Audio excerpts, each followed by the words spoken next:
好啦，咁我哋咧亦都開始我哋今日嘅線上班啦，咁亦都好高興大家參與我哋嘅臼井靈氣線上班。咁咧今日嘅主題咧會教大家咧點樣透過靈氣啦，或者宇宙法則，點樣可以令到自己掌握到自己人生啦，從容地咧去顯化自己一個理想嘅生活。咁咧呢一個嘅主題點解會咁樣設定咧？因為好多人都會聽過臼井靈氣啦，但係可能好少人會兩個同時間講，即係靈氣同宇宙法則。因為兩個配合咧，我會認為對大家嚟講咧係最有得着嘅。咁亦都如果大家今日啦聽到啲覺得係自己啱用嘅，你亦都係抄低佢嘅，因為有啲嘅內容都比較即係實用啊。咁如果有需要就係寫低佢啦。咁喺開始之前啦，其實點解會安排呢個理想生活嘅主題俾大家咧？因為唔知大家有冇發現咧，而家世界全球咧都發生咗好多唔同嘅事件啦，例如可能有啲嘅災難啦，又有啲嘅戰爭啦、災禍啦，咁啊甚至可能香港都發生一啲嘅大型啲嘅災難啦，令到大家嘅情緒啦會受到影響。除咗情緒之外啦，甚至戰爭咧會令到咧大家經濟啦、大家嘅財富啦會受到損害啦，會有一系列嘅問題引申，甚至會引申一啲嘅家庭問題啦、伴侶之間嘅爭拗啦，各式各樣嘅問題咧隨之而出現。咁而呢一啲嘅問題咧，其實大家如果發現到嘅話啦，會近年來越嚟越頻密嘅。以前好似冇咁多大型事件出現，而家越嚟越多。咁啊，看似呢啲事情啦，唔係好關我哋事啦，但係你會發現到咧，呢啲事情喺我哋身邊不停咁出現。就算自己未有一啲嘅影響都好啦，你會見到可能有啲身邊嘅人嘅情緒咧，都會受到某啲嘅事件受到影響啦。唔知當然啦，大家會唔會受到呢樣嘅唔同嘅災禍啦？或者一啲嘅災難啦，都會有一啲嘅情緒反應。咁而我哋今日呢一個嘅目的咧，都係想透過臼井靈氣啦、宇宙法則啦，都可以大家咧可以揾到自己嘅理想生活啦，亦都可以咧希望大家能夠由今日開始啦，可以同自己講一聲咧，就係唔會咧再俾過去嘅一啲發生咗嘅災難啊，或者一啲嘅事情嘅問題影響我哋啦，捆綁住我哋啦，令我哋咧有啲無力感啊，甚至我哋有啲會產生得好強烈嘅情緒，有啲彷徨不安嘅嘢啦，亦都唔能夠俾佢再出現啦。咁所以咧，我哋今日咧個目標咧就係想大家可以咧唔好再受到一個過往束縛，令到可以揾到自己理想人生嘅。好啦，咁而喺我哋嘅呢一個嘅內容當中啦，其實我哋知道呢個世界非常之大啦，咁亦都有好多唔同嘅能量出現啦，咁所以咧，我哋今日咧都會用透過臼井靈氣啦，亦都希望大家一步一步咧點樣透過宇宙嘅能量啦，一步一步揾到自己理想嘅生活啊！即係你見到圖片上面嘅人啦，哇，坐喺一個對住個海，好悠閒，可能嘆下茶。雖然大家可以望到呢幅圖啦，如果你喺現實中生活咧，可能你會發現咗啊，自己有冇一個時間可以做到呢個咁舒服、舒適嘅狀態，係理想嘅生活咧？咁而今日咧，我哋嘅環繞主題都係呢一個啦。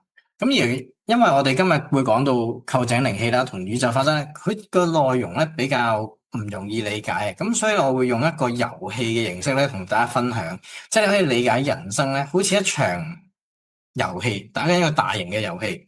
呢個遊戲咧，你玩得好同唔好咧，係原來有一啲嘅方法嘅。咁首先咧，我會介紹下自己先啦。我會花5分鐘大概介紹下自己啦，因為大家未必認識我啦。咁大家可以叫我小草老師。咁我嘅呢個人生嘅遊戲當中，而家玩成點樣咧？咁其實呢一度咧有好多唔同嘅相片啦。咁其實係我過往嘅經歷嘅種種嚟嘅。咁你會見到，例如好似呢個右手邊啦，其實咧係我以前教臼井靈氣嘅第一班，冇自己教室嘅地方，租用人哋地方嘅起點啦。咁而我過往啦，咁亦都累積咗好多唔同嘅學生啦。即係如果大家去睇我 IG 啦或者 Facebook 咧，你會見到我有自己嘅場地啦，由細嘅冇嘅地方啦，變到自己有自己地方啦，由細嘅變到大嘅，甚至而家開始出去參與一啲活動啦。咁亦都係我而家人生遊戲咧，大家都見得玩得多姿多彩嘅。咁但係其實過往嘅我咧，係咪玩得咁開心咧？即係或者係玩得咁豐盛嘅咁多活動咧？其實唔係嘅。咁啊，過往嘅我咧，其實咧，我亦都係非常之迷茫啊。而呢個迷惘嘅程度咧，我會形容自己係一個 NPC。好啦，算係迷失咗 NPC 或者係未覺醒嘅 NPC 喎。咁咩叫 NPC 咧？就係我哋人生當中咧，呢個 NPC 就係我哋喺人生當中會不停咧，會玩一啲嘅遊戲啦。呢個遊戲當中咧，你啲角色嘅行為，即係 NPC，只係能夠做一啲係指定嘅程序。因為佢每個 NPC 都會寫好咗啲程式碼，佢唔能夠超出佢哋嘅範圍。咁我會舉一個例子啦。你見到呢個咧係打機嘅畫面嚟噶啦，呢個寫住咧妹妹我愛你咁樣啦。咁其實想表達啲乜嘢咧？其實有啲嘅人生嘅遊戲角色，如果係 NPC 嘅話咧，佢哋能夠講嘅說話咧，每日咧都只能夠重複又重複。咁我會舉一個活生生嘅例子嘅，可能咧大家嘅屋企人啦，或者身邊嘅伴侶啦，都好似一個 NPC 嘅。點解咁樣講咧？因為佢哋講嘢咧，每日都重複噶。例如以前嘅小時候嘅我哋啦，爸爸媽媽叫你讀多啲書啦，不如讀多啲書咧，第時出嚟搵份好啲嘅工。好啦，咁啊，當你聽從佢哋咁樣說話之後啦，寫咗佢嘅編碼落去你身上之後啦，你跟住做咧，發現出嚟做嘢嘅時候咧，佢話不如咁啦，你勤力啲做嘢，你就會更加升職加人工。唔單止係爸爸媽媽嘅層面喎，去到你嘅上司層面咧，都係話，你真係唔夠勤力啦。如果你勤力啲啦，你就可以升職，可以加人工。咁而咧，佢哋遇到一啲問題，你要想揾佢哋解決咧，佢哋只能夠講嘅說話咧，都係重複嘅。例如你同老細講，我應該有呢種解決方法，應該更加有效喎。佢話唔好啦，你只要更加勤力啦，跟翻舊嗰套方式啦，就有效噶啦。佢哋係唔會聽從一啲新嘅意見嘅，因為咧佢哋係只能夠寫咗舊有嘅程序咧，一直咁運行。咁我哋咧會稱呼呢一班嘅人咧係 NPC。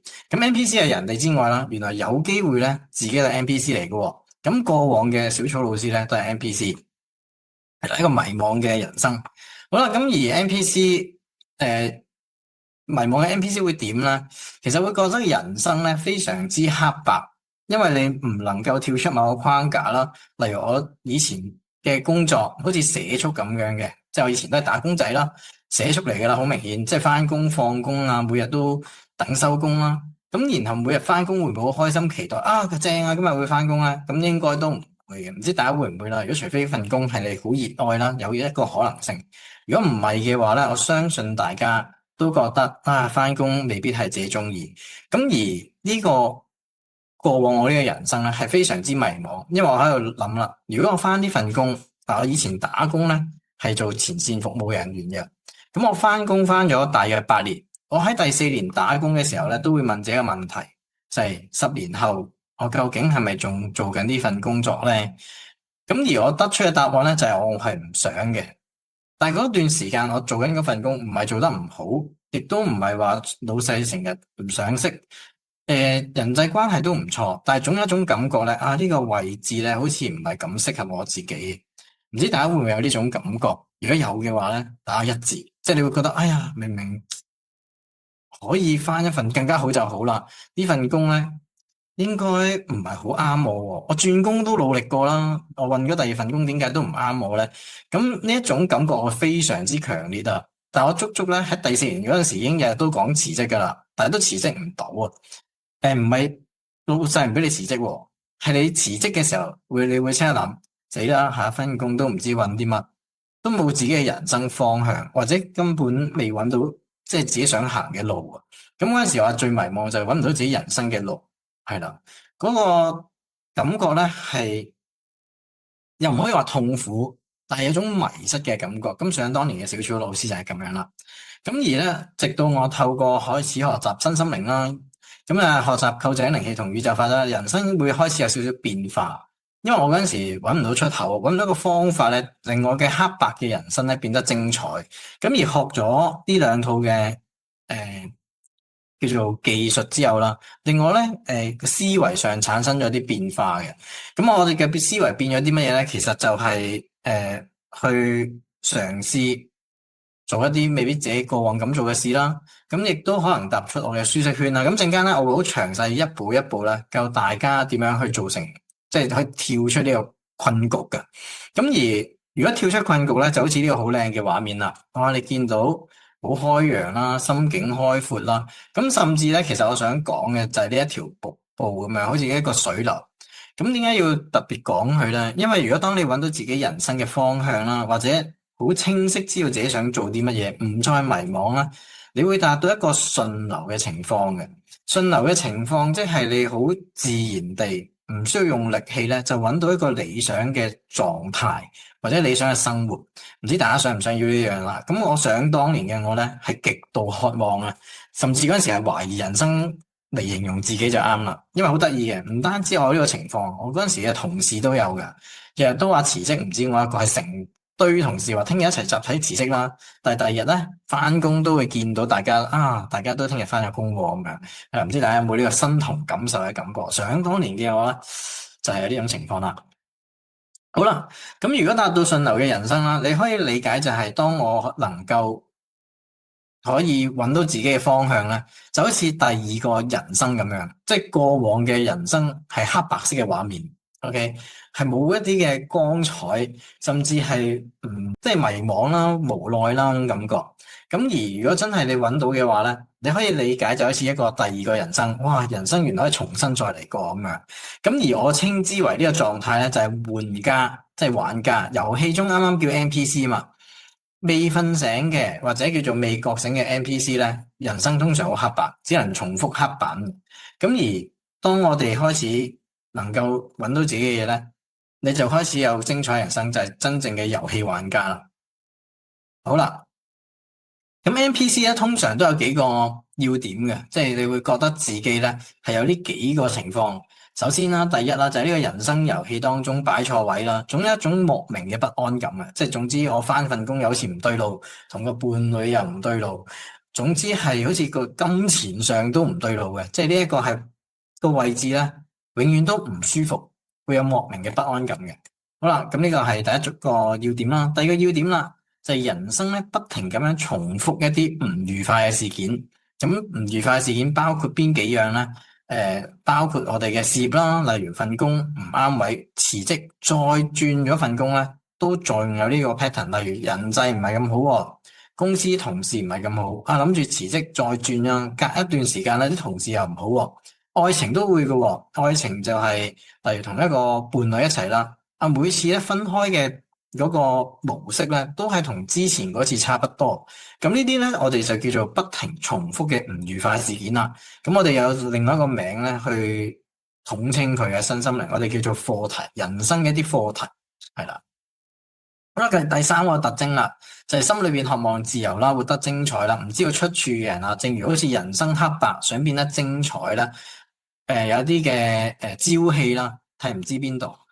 咁咧，所以咧今日嘅內容咧，主要環繞點樣做到揾到自己啱嘅位置啦，點樣去破解一啲唔愉快嘅事件，打破啲課題啦，亦都可以咧透過我哋嘅一啲方法，可以揾到自己精彩嘅人生。個出口喺邊度咧？咁亦都會今日咧同大家分享啦。好啦，歸類咗3個攻略俾大家嘅，因為好似啱講人生遊戲就好似打機咁啦，打機有攻略咧，你先會破關咧玩得快。咁而如果我哋破晒呢3個攻略咧，你就達到真係有一個人生角色係有資源啦嘅真正玩家，會達到一個順流嘅人生狀態嘅。好啦，咁首先要成為有人生角色先嘅 ，OK？咁而呢個人生角色咧，都係我哋第一個攻略。咁如果大家有需要嘅話咧，你可以寫低佢嘅。咁但係開始之前咧，我都會花少少時間咧講一講咩叫臼井靈氣。因為今日我哋嘅主題啦，主要都係講臼井靈氣為主嘅。咁臼井靈氣咧，喺想當年點解我會學咧？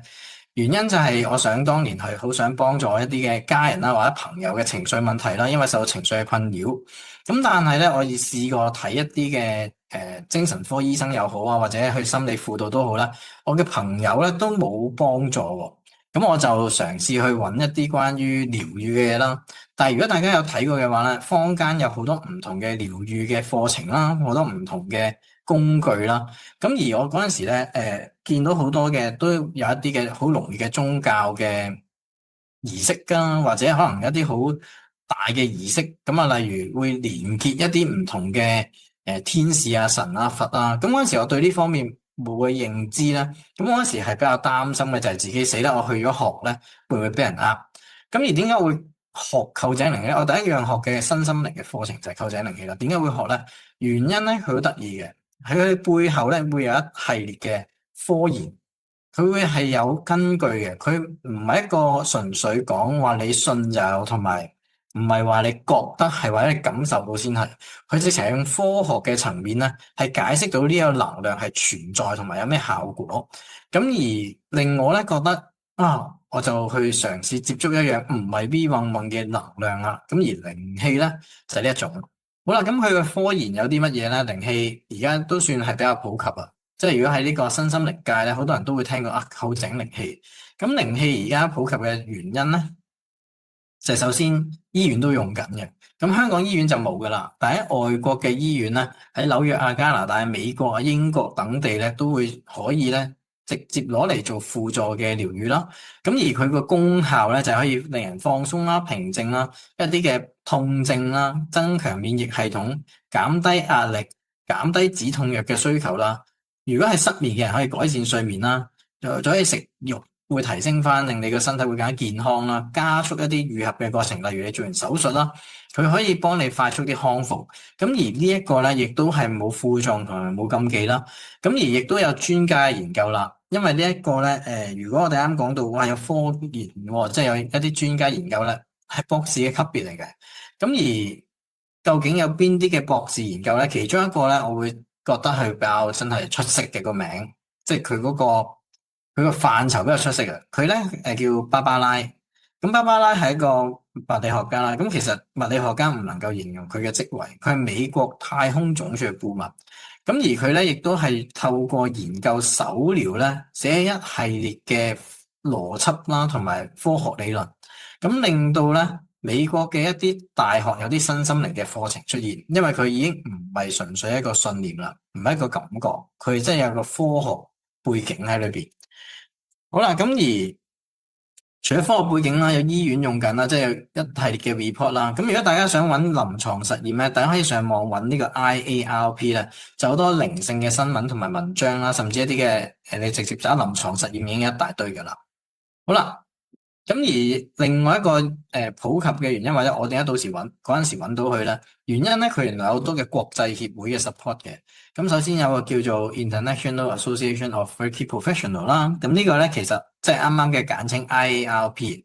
咁佢好得意嘅，我見到佢呢個網站咧，想當年見到佢原來可以買保險喎。咁可以買咩保險咧？原來可以為靈氣嘅療愈師啦，或者導師咧，可以為自己嘅職業買保險。咁當然唔係全球性可以買嘅，佢喺美國啦、喺加拿大啦、澳洲啦，同埋英國咧係可以買一個責任保。咁責任保係咩東西咧？就係例如我幫人做療愈啦，或者同佢做一啲心靈上嘅諮詢，令到佢心靈受創咧，原來佢係可以咧 claim 翻錢嘅。咁而當然啦，病人嘅層面可唔可以買保險之後可以 claim 咧，都有嘅。但係喺美國一啲好少嘅州份先有嘅啫，都唔叫普及噶啦。雖然話個地方唔多，原因咧就係佢嘅發展時間唔係好長。臼井靈氣呢一個嘅發源啦，或者起源啦，其實個歷史咧係由100多年前先有嘅，以前係冇嘅。咁係1803年嘅啫。咁1803年嘅歷史有科學研究啦，同埋有國際認可啦，甚至如果去到最高嘅認可性啦，甚至移民都可以計到啲細嘅分嘅。即係例如你學識英文 IELTS 嘅，佢會計啲分啦。咁而靈氣都有嘅，但係要去到高級別，即係專業級嘅咧就可以啦。咁而有啲嘅大型啲嘅機構啦，IARP 之外啦，仲有個叫 ICRT 啦，佢見到咧呢一啲嘅課程咧開始會有個圓圈 R 啦，即係我哋叫 trademark。咁呢個 trademark 咧，大家都可以留意下嘅。喺身心靈嘅課程開始咧，漸漸都變得越嚟越多啦。咁啊，例如嘅英國天使靈氣啦、臼井靈氣啦，臼井靈氣冇嘅。咁啊，一啲嘅聖火靈氣啦、卡路拿靈氣等等咧，靈氣嘅認可性咧都係大大提高嘅。咁啱啱講到啦，咁點解臼井靈氣就冇呢個 R 咧？原因就係佢已經普及咗咧，係唔能夠攞一啲專利，咁啊大家都能夠共用啦。用翻自己方式去教學。咁而咁多個靈氣系統當中咧，起源咧就係臼井靈氣啦，即係啱啱提到嘅聖火靈氣啊、卡羅靈氣啊、英國天使靈氣咧，都係臼井靈氣嘅延伸出嚟。咁啊，甚至有古埃及靈氣啊、天使靈氣啊，各式各種嘅。好啦，咁呢個就係佢嘅認可性。咁想當年咧，由我嘅感覺啦，V 運運嘅能量咧變得可以咧去嘗試下咯，因為我唔使太過擔心俾人呃啦，而且佢學習咧非常之有系統。咁嗰時我就揀咗佢啦。咁而佢背後嘅最高理念係啲乜嘢咧？咁我嗰時諗住學能量啦，可以幫助屋企人嘅情緒啦之外啦，亦都想幫助自己事業啊，睇下會唔會能量上自己氣場好啲啊，運氣好啲啊。咁嗰陣時就走咗去學臼井靈氣啦。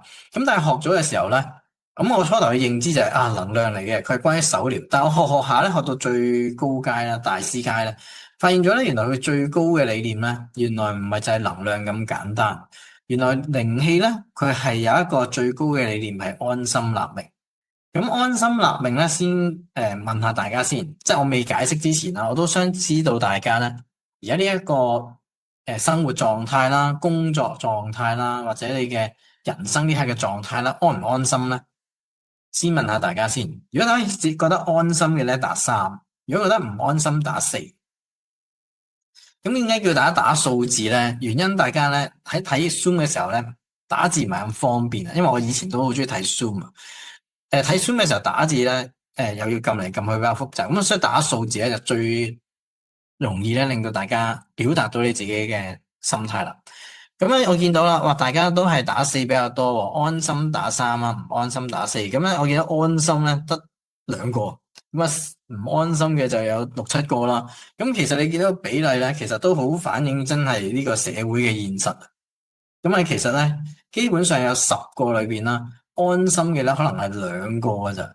好啦，咁首先咧，我哋要定義下安心係啲咩嚟先。咁咧，其實安心好簡單嘅。對於我嚟講啊，其實咧佢能夠有衣食住行呢4個因素咧，就已經係安心噶啦。咁而呢個唔單止係我嘅定義喎。原來對於一啲嘅即係網上嘅搜查都好啦，或者你去揾一啲字典解釋都好啦，安心啦，其實係非常之簡單嘅。有人生嘅最基礎嘅物質，有得食啦，有得住啦，有得瞓啦，基本上咧就已經安心噶啦。好啦，咁但係有啲人話唔係喎，我有衣食住行噶咯喎，咁仍然咧大部分人都會打4字，即係叫做唔安心。咁點解咧？咁我哋都會喺拆解下嘅。首先，有好多人話啦，唔係喎，我嘅安心咧，好似係嚟自於我嘅戶口有幾多個零啦，嚟自於而家經濟唔係咁好啦。好多人都話而家好簡單，係問一個問題咧，就係你問而家香港嘅人啦，或者問你自己身邊嘅朋友啦，香港經濟點樣啦？10個都話差。咁一講差之後咧，有啲人就覺得呢個經濟差會影響緊自己，咁就會變得唔安心啦。咁你可以睇得出咧。其實好多人都會覺得係環境嘅經濟影響你自己，但係你亦都會見到有啲人咧仍然好安心㗎喎，即係佢每日都好及時行樂，佢唔會有擔憂，佢唔會諗住擔心會俾人裁員，佢日日都好開心嘅。你甚至問佢你而家唔驚俾人哋裁員咩？佢話到時先算啦咁樣。咁而咧，你知唔知個安心感究竟係邊個俾我哋咧？點解我哋人有啲人會可以開心，有啲人唔開心咧？明明喺同一個環境當中噶啦，大家對香港經濟情況一樣嘅，點解有啲人開心，有啲人唔開心咧？原因咧就係我哋定義咗，即係呢一個安心感咧，從來唔係你嘅環境俾你啦，唔係你身邊嘅人俾你啦，唔係你嘅銀行嘅一個零嘅俾你嘅，係你自己定義嘅。例如你定義咗原來經濟唔好影響我自己啦，你就唔安心噶啦。有啲人定咗經濟差又點啊？唔關我事。咁咧，因為你仍然打一份工，你嘅薪金亦都冇下降過，係你工作情況都一樣。咁其實係唔對你有影響咧。其實你都安心。咁所以呢個安心咧係嚟自於自己，唔關身邊嘅人事啦，唔關你嘅工作事啦，唔關環境事嘅。咁甚至衣食住行啦，有啲人都會同我講嘅，小草老師唔係喎，但係我明明就係正正就係衣食住行都已經擔憂咯。你可以諗一諗咧，就係在座嘅各位，我估啦，衣食住行都會有嘅，起碼飯都有得食啦啩。咁就在於你想你自己嘅衣食住行要個條件有幾高。好啦，如果衣食住行唔安心咧，好大部分嘅人咧就係想有更好嘅生活，OK，即係有着更好啦，食靚啲啦，住更大嘅屋啦，去旅行咧，我一定要去到歐洲啊，咁樣我先開心。喺樓下行街唔開心，咁而其實唔係咁樣嘅。首先，我哋嘅安心咧係啱啱講啦，自己俾自己噶嘛。咁我會咧將啱啱嘅情況咧，會交翻俾你諗一諗嘅。你可以諗一諗就係，例如啱啱講嘅，我想有更好嘅生活。邊個幫你諗嘅咧？即係我想食好啲，住好啲。例如間屋住幾大，邊個幫你定呢個要求同目標咧？其實全部都指向自己嘅，唔係人哋幫你 set 嘅。例如我想而家住緊200尺劏房，我嚟緊想住500尺。好啦，咁呢個要求邊個俾你嘅咧？你會發現因為自己俾你嘅。咁而我哋例如工作都好啦，我想升職加人工喎，咁呢個要求邊個俾你嘅咧？可能係有啲人話伴侶啦咁樣。咁啊，亦都有啲人話自己啦。咁如果你自己 set 嘅，你產生一種唔安心嘅感覺啦，係你自己咧，好似攞嚿石頭掉自己隻腳。OK，原因就係呢一個諗法唔係人哋加俾你，係你自己諗完，令到自己唔安心。咁我會講一樣嘢啦，究竟安心得嚟可唔可以有要求、有目標咧？因為好多人都問我，咁樣聽落去好似唔對路喎。咁我其實基本上唔要求衣食住行，咁我咪安心咯。但係我就想有人有進步噶嘛，咁我有要求都好合理啦。咁我都會同大家講係啱嘅。咁而我哋有進步咧嘅情況底下，令到自己冇壓力就最好啦。即係例如我定咗目標，我舉個例子啦。例如我而家以前啦係冇自己教室噶嘛，咁唔緊要嘅。嗰刻我都好安心去租地方，然後我有個目標每年就搬大啲，搬大啲。咁而呢個目標咧做唔到，我係唔會唔開心嘅。但係我會喺呢方面繼續努力。好啦，咁啊，例如你 set 咗目標，可唔可以咁樣呢個情況冇壓力嘅咧？係可以嘅。例如我甚至 set 咗個更加大嘅目標，希望嚟緊有成10間8間嘅教室，每區都有一間咁樣。好啦，咁樣講嘅啫。咁但係我會唔會做咧？如果做到就做，做唔到咧，其實都冇所謂。咁如果大家能夠 set 一個目標，然後係會向呢度繼續前行，但係唔擔憂咧，係會比較容易成功。咁我要講一講點解會有呢個情況，話 set 咗目標唔好太緊張目標咧。點解你要繼續前行咧？原因就係如果我哋純粹係 set 咗目標好高，有壓力、好緊張、焦慮。咁喺心理學嚟講，你產生焦慮同不安咧，你做嘅人生決策咧，通常都好容易做錯嘢嘅。即係例如我甚至尤其是我創業啦，我所有嘅決策都唔係人哋幫我揀嘅，係我自己揀。如果不一直咁樣焦慮，我揀嘅其實係幾乎咧準確率下降，成功嘅機會咧大大下降。咁所以如果大家有要求嘅，我會建議大家，你有要求係啱嘅，但係咧千祈唔好令到自己有壓力，然後持續咁樣積極去做啦，呢件事就會自然會變好噶啦，係啦。因為你夠清晰啦，你唔會受到人哋影響啦，你有獨立嘅思維啦，咁呢啲我已經可以做到啦。好啦，咁衣食住行搞掂咗就已經有安心噶啦。咁而下一個咧就係立命啊。咁呢個我都會想問大家嘅，就係人生嘅意義。大家會唔會揾到自己人生嘅意義啦？呢個咧好大嘅 topic 同埋好抽象。想當年我就係為咗呢樣嘢迷失同迷惘嘅。咁我都想問下大家啦。大家而家揾唔揾到自己嘅人生意義咧？如果揾到咧，打個1字；揾唔到咧，打個2字。因為我嗰時係最迷茫呢樣嘢噶啦，摸又摸唔到，揾又揾唔到喎。佢咧，我就算向內尋都揾唔到噶。有啲人話學新心靈，你開始向內揾多啲就有答案啦。原來裏邊都未必有噶。咁咧，所以我想知道大家咧會唔會都係揾唔到啊？係咁，我會教埋大家方法點樣揾嘅。因為我想當年經歷過啊嘛，原來有啲快速嘅方式咧，去俾大家知道。咁啊，大家都好多都冇啦。咁首先咧，我講一講有人生意義同冇人生意義嘅差別先。有人生意義咧，你個人生咧就有動力噶啦，即係你會一起身就好期待嗰樣嘢發生。例如，我而家自己做緊嘅事業嘅，咁我會每日都好清晰，我今日要達到啲乜嘢，做好啲乜嘢。OK，咁呢樣係積極嘅，一起身正，我可以去做啦。咁如果我嗰陣時迷茫嘅時候，每日一起身，我就會諗啲乜嘢咧？又要起身翻工啦，真係冇乜意義，重複又係咁，每個月都係咁，年年都係咁，月月都係咁。好啦，咁而你就會冇一個人生嘅動力，你會覺得自己好似條鹹魚啊！嗰陣時咧，我咧直情覺得自己係個鹹魚嘅人生，唔知大家明唔明？有周星馳講一個啦，如果人生冇意義啊，咁你就同條鹹魚冇分別啦。咁我嗰陣時咧就覺得自己係條鹹魚。咁鹹魚其實冇乜問題嘅，你仍然都活得着嘅，即係你可以活着喺呢個世界，但係會覺得好似自己唔多對路咁解啫。好啦，咁咧我哋例如好似我咁啦，搵到人生意義啦，咁啊積極進取啦，咁亦都會自己好渴望嘅明天來到啦。呢個係最大嘅分別，唔知大家會唔會想嘅啫？大家可以想一下啊，每日一起身就好似每日都去玩咁樣。因為而家你搵到自己人生意義咧，其實同佢玩咧就冇乜分別噶啦。哪怕你要勤力，你去玩你都會勤力噶嘛。咁所以呢個係個最大嘅差別啦。咁點樣搵咧？咁啊，當然啦，我會俾兩個線索大家嘅。第一個線索咧就係你要搵到一個熱誠。嗱，如果你未搵到啊，咁我會俾個線索大家。第一點有熱情嘅，你對某啲事件，即係你搵到件嘢，你會中意做，有熱情，然後能夠持續嘅，咁我會打埋出嚟嘅呢個，大家咧有需要自己諗一諗，你人生當中搵唔搵到樣嘢非常之有熱情啦，例如係興趣啦，例如可能係你中意執嘢咁樣，或者你中意嘅因為呢個熱情咧唔一定係好規範嘅，例如你可以織冷衫，你可能中意去踢足球，你可能係中意打機，係啦，咁各式各樣嘅熱情都得嘅。咁而呢個熱情咧，唔好俾佢冷卻。咩唔好俾佢冷卻啦？如果你搵到呢件事，你能夠持續都係中意咧，就係人生意義嘅好大嘅契機，即係好大機會係佢添啊！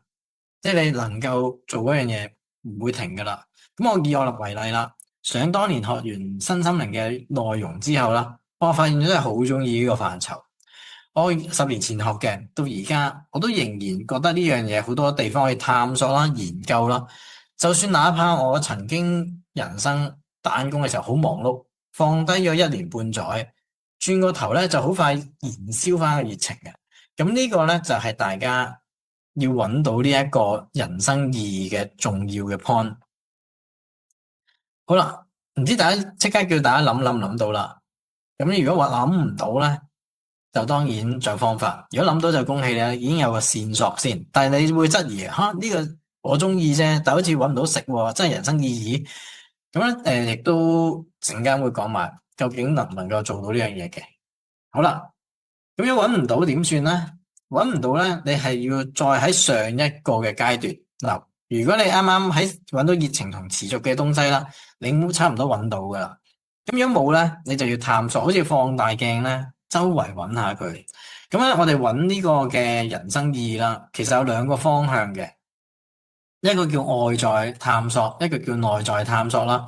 首先，外在探索咧係咩東西咧？首先你要打破限制性信念啦，你要嘗試咧學習一啲有挑戰性嘅嘢啦，甚至你過往好想學唔夠膽學啦，甚至有一啲你覺得自己年紀大而限制咗自己唔夠膽做嘅嘢咧，你就通通去嘗試做一遍就得噶啦。咁咩意思咧？咁你見到呢個圖咧，唔係 AI 圖嚟嘅，呢個係小草老師嚟嘅。咁小草老師咧就會好中意咧向外探索，因為好多人身心靈叫大家內在探索噶嘛。我咧兩樣都會堅持大家去做嘅，就係外在探索。你人生當中，如果你出現咗喺你人生當中嘅人生意義，人生意義如果出現咗喺你人生當中嘅話咧，你就唔使外在探索啦。但係未嘅話咧，要出去學多啲嘢，試多啲新嘅事物。咁而呢幅圖係咩東西咧？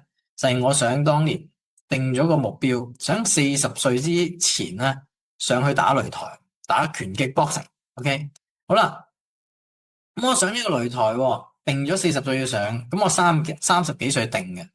我定完呢個目標咧，我一直有拖延症，唔知大家會唔會有拖延症？我嗰陣時有拖延症，我拖到38尾啦，39歲啦，先開始學打 boxing。OK， 好啦，咁我學咗都唔夠10堂啦，咁啊就報名啦，參加咗個比賽，就要上擂台啦。咁你睇一睇咧就知道，哇！呢個就係小草老師啦，俾人塊面都打飛咗歪埋啊！咁亦都呢一個又係我嚟嘅，又俾人打飛咗啦。咁而呢一個咧又係成個比賽當中，我就成功打咗人哋一拳啫。好啦，咁好多人覺得呢件事好傻喎。咁其實咧，外在探索有時會喺人哋眼中當中係做一啲傻事嘅。咁啊，你因為你呢一個咧，你試咗咧，你先知自己係咪中意，同埋你會知道裏邊咧係咪內在中意呢樣嘢。有啲人雖然笑我傻啦，但係我係經歷咗呢樣嘢咧，我可以同大家講咧，我係好 enjoy，就算俾人打都好啦，起碼我自己喺人生活一次人生當中，我做咗一樣嘢咧，我係唔會後悔嘅。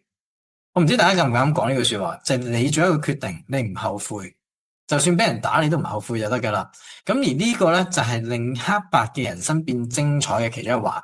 OK，好啦，我舉個例子啦，其實咧呢一個嘅比賽啦，背後想引申一個故事就係，大家如果想做一啲打破你舊有嘅思維咧，啲 NPC 咧就會出嚟阻撓你啦。舉個例子，如果你想創業，你諗一諗啦。身邊嘅親朋戚友通常係支持定反對你咧？大家可以自己諗一諗嘅。如果方便打字可以打，係啦。反對係啦。咁啊，我想當年都創過業啦。咁其實反對嘅聲音永遠咧比支持嘅多啊。咁而呢一個咧就令到想當年我創業咧都好多人會阻撓我嘅。咁我舉個例子啦，就係我想當年一出嚟就做水晶先嘅。做水晶直播，咁做水晶直播嘅時候咧，身邊嘅人啦、同事啦話：哇，呢個行業咧都開始式微噶啦，大家都做過晒，其實冇得撈啊！我睇過晒噶啦，你不如唔好做啦，係咪？好啦，咁佢哋個個都專家口吻啦，但係通常你諗一諗，仔細諗一諗，佢哋有冇做過咧？佢哋係冇噶。喺最人生厄意嘅事情當中咧，就係啲 NPC 從來冇做過咧，講到似層層。呢個咧係我人生當中對 NPC 最大嘅感應嚟，佢未做過，但係話俾你聽做唔到嘅你，咁呢個係唔 make sense 嘅，係唔合邏輯嘅。第二個例子啦，就係例如我想當年要請一個工人姐姐啦，嗰陣時猶豫請菲傭定係印傭。好啦，你可以先一諗嘅，如果請菲傭好冇咧？可能你即刻諗啊，請菲傭呢啲人話好蠱惑噶，染金毛會整到你烏煙瘴氣，甚至偷你錢咁樣。好啦，咁我咪同翻嗰人講，咁不如我請印尼啦，印尼啲人話純啲，我話唔好啊，好蠢噶，你落指令啦，你叫佢買個餸佢又買錯，然後咧啲衛生程度好差啊，佢哋好似唔識衛生咁樣。好啦，咁咧你會發現咗呢個情況當中，佢哋會有兩個國家嘅姐姐咧，都已經判定咗佢哋係唔好啦。咁我就問佢啦，咁你嗰陣時請嗰啲咩國家嘅姐姐啊？佢講嗰句咧就係我冇請過。咁呢個係一個笑話嚟嘅。對於我嚟講係一個笑話，係在於邊度咧？你冇做過嘢，點解嗰個似層層你經歷過咧？係啦，原來係將人哋唔好嘅經歷當係自己。呢個就係絕對被編寫嘅 NPC 會做出嘅行為啦，買冧，好有共鳴啊，係嘛？好有 feel 啊！你一諗咧，你身邊總有係10個8個 NPC 喺呢個世界當中，NPC 有10個裏邊咧有9個係，即係能夠覺醒嘅人啦，或者叫做醒咗嘅 NPC 咧，係得10%，係好少嘅啫。咁而 NPC 嘅行為就係唔能夠打破限制性信念。做一啲你一直想做嘅，令到你人生變得黑白嘅原因。咁所以啦，如果你要揾到自己人生嘅方向咧，你要做嘅就係試多啲新嘅嘢啦。雖然講落去講就容易啫，做難唔難咧？唔難嘅。例如我而家40歲啦，我先嚟開始去滑雪喎，近來又打埋泰拳添。咁呢啲人話：哇，你年紀大啦，做唔做到㗎？我今朝先打完泰拳。我只不過想做到嘔嘅啫嘛，冇問題嘅，個身體冇受傷，只不過係個體能唔得，咁啊一日唔得咪做2日，2日唔得咪做3日咯。咁而呢樣嘢就會慢慢變好啦。只要你一個信念去嘗試踏出一步咧，你就有機會揾到你嘅人生意義。因為你未揾到嘅話，你就要試多啲，你只能夠不停咁嘗試。你發現咗原來呢樣嘢，我就算俾人打都好，原來我有機會中意。雖然唔係話要做最頂尖，但係起碼行咗先有個線索啦。咁而除咗呢樣嘢之外，甚至有你能夠踏出舒適圈咧，你可能嘗試創業等等咧，都有呢個可能性嘅。即係你會將無限嘅可能性擴闊咗，即係你本身有限嘅變咗無限啦，就由黑白變精彩，就係我嘅解釋啦。好啦，第二啦，咁啊講翻真係身心靈啲人會講內在嘅探索啦。內在探索咧，而家啲人會講得比較多嘅，咁就係講我哋每個人啦，都係一個冰山，每個人嘅意識啊，都有個冰山，有分顯意識啦同潛意識。如果有聽過嘅話咧，就會知道呢個理論係嚟自於心理學家弗洛伊德啦，就係了解人咧，其實係一個意識啦，係好似個冰山裏邊有一堆嘅嘢喺潛意識裏邊係自己唔知道嘅。好啦，何謂咩叫唔知道咧？呢一個咧好得意嘅，我哋能夠知自己意識裏邊裝咗嘅嘢咧，原來佔1/10。OK，即係例如我知我嘅行為，我知我嘅講嘅說話啦，呢個係我知道，原來佔我哋知道嘅咧係5至10%，而潛意識佔我哋90%。咁而呢90%咧係影響咗我哋嘅信念啦、情緒啦，同埋我哋嘅決策。好啦，咁而呢個潛意識，大部分人究竟了唔了解佢咧？喺心理學家之外啦，我好中意分享一本咧就腦神經科學嘅。佢裏邊咧會問到一個問題咧，近乎於身心靈嘅問題，喺一本科學書裏邊問到喎，因為我中意睇科學書。咁樣佢裏邊問嘅問題就係，大家人咧究竟能唔能夠擁有自由意志？即係呢個同呢個冰山有關嘅。究竟我哋人能唔能夠擁有自由意志咧？即係你可唔可以做你諗嘅嘢？你諗到就做到啦。咁而呢一個咧就係問大家啦。如果大家覺得人有自由意志，打1；如果冇嘅話，打2啦。好想知大家覺得自己有冇自由意志咧？或者冇話自己啦，你覺得人類會唔會有咧？1係有啦，2係冇嘅。好啦，我見到1嘅打1比較多喎，因為咧你會相信自己能夠諗到就做到啦。好啦，咁而咧嗰本科學書講啲咩咧？人係有自由意志噶，但係不過咧90%以上嘅人係冇嘅，90%嘅以上嘅人係冇自由意志嘅。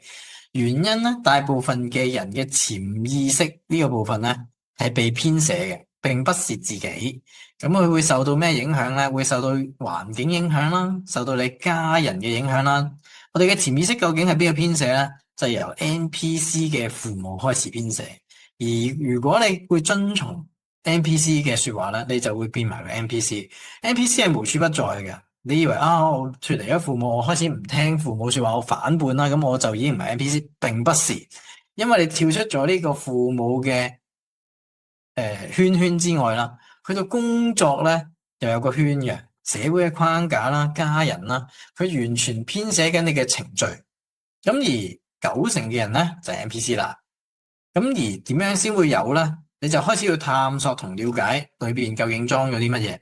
咁我會咧舉一個簡單例子，令你哋快速知道自己究竟諗嘅同事實係咪你係相符嘅咧？我中意舉一個例子嘅，比較貼地啲，因為大家都中意錢嘅。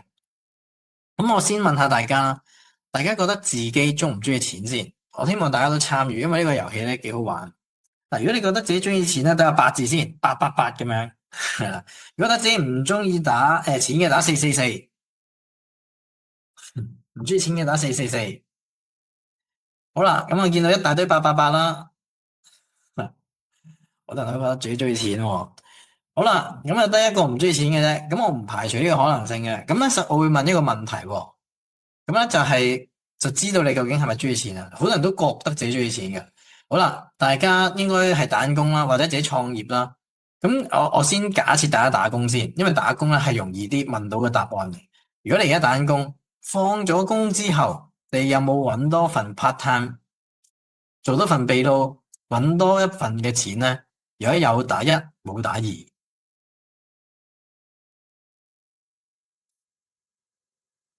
好啦，係冇嘅。咁咧呢個咧究竟係咩意思咧？想當年嘅小草老師咧，做一份全職嘅工啦，我覺得我哋錢咧，我好恨錢啊！想當年，我咧其實打完一份工啦，我自己創業多過副業添啊！咁如果你雖然冇打工啦，即係你放完工你冇打第二份工啦，有冇自己創造副業咧？如果有打1，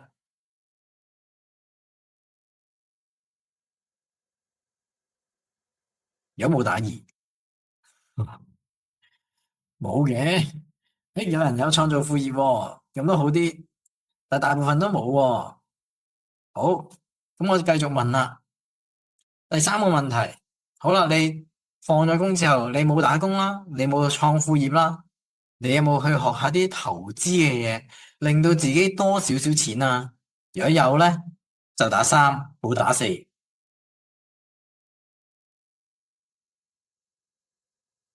啊，呢個多啲啦，都唔係全部喎。好啦，咁你而家睇咗一輪之後咧，我會發現咗，啱啱講中意錢嘅人咧，係有部分嘅人啦，係冇任何嘅行為同行動嘅。因為如果我哋顯意識中意錢啦，潛意識都中意錢啦，個潛意識會影響你嘅行為，你會為咗錢呢樣嘢咧，你會做多少少嘢嘅。例如你會唔知你身邊會唔會有啲人話好唔中意錢，但係會打三份工啦。咁我以前過往咧見過一個同事咧，係打完一份正職啦，收完工之後打多兩份兼職嘅。咁嗰個人咧係極度中意錢嘅。咁我問佢攰唔攰咧？佢話攰啊，但係咁點解你會咁樣？我中意錢㗎嘛。咁即係其實咧，佢真係絕對中意錢嘅呢個人，佢嘅行為同思維係同步嘅。好啦。咁第二個啦，就係創副業啦。創副業咧，因為啲人嫌辛苦咧，唔想搞咁多，不如創個副業啦，可能輕鬆啲，會有外快啦。咁想當年嘅我咧，係做呢樣嘢嘅。好啦，咁亦都代表咗都係中意錢嘅行為。好啦，第三條問題啦，如果你去投資都冇學過嘅話咧，咁就 sorry 啦，代表你潛意識應該都唔係真係好中意錢，你冇咗為錢做任何嘅行為。咁點解會有呢個情況咧？就係因為你可能翻完工啊，放工咧已經好攰，好攰呢個字咧喺你嘅潛意識佔咗好大嘅比重。然後好攰嘅歇後語啦，即係我叫潛意識背後嘅底牌啦，就係想休息。當你休息大於個錢咧，你就唔會做任何行動啦。你只需要用呢個符號，你見到我打個字啦，只要你係休息大過錢嘅話，你就唔行動啦。咁調翻轉啦，如果你嘅錢大過個休息咧，即係你個內在好渴望，你潛意識好想做嗰樣嘢咧，你就咧，你一睇就知啦。錢大過即係休息大過錢會，錢大過休息會點咧？你就會做啲嘢出嚟，哪怕少少都會有。咁如果乜都冇做咧，其實你真係唔中意錢嘅，你要承認呢樣嘢先。好啦，咁唔中意錢嘅點算咧？咁啊，最大如果大家學過吸引力法則就話啊，你裏邊唔中意錢咧，就 sorry 啦，你未必吸引到金錢。好啦，咁就算中意錢咧，都未必真係直接有錢嘅。咁我哋咧今日都會破解埋呢個攻略，點樣可以令到自己想要又真係會有啦？即係潛意識同顯意識都知噶啦，點解好似無能為力咧？今日都會破解埋呢個迷思。OK，希望大家可以學到咧，探索呢樣嘢。探索嘅唔複雜嘅，你只要問自己一個精準嘅問題咧，就知道裏邊究竟係咪咁樣嘅人啦。好啦，咁呢個錢啦，就係俾大家嘗試一樣嘢。咁除咗錢之外，當然仲有事業啦。究竟我中唔中意呢份工等等啦，都可以透過呢種形式嘅提問咧，精準知道自己究竟係咪咁嘅人嚟嘅。因為好多人叫你內在了解自己啦，一般嘅手法叫你冥想啦，你靜心你就聽到內在嘅聲音。我自己一個科學嘅人，亦都好探索內在嘅，透過不擇手段嘅方式啊，即係用呢種方式，即係冥想有啲人未必真係得噶嘛。想當年我真係唔得嘅，咁我唯有揾一個更加具體嘅方法。咁而呢一種方法就送俾大家啦。我揾咗好耐呢個方法。好啦。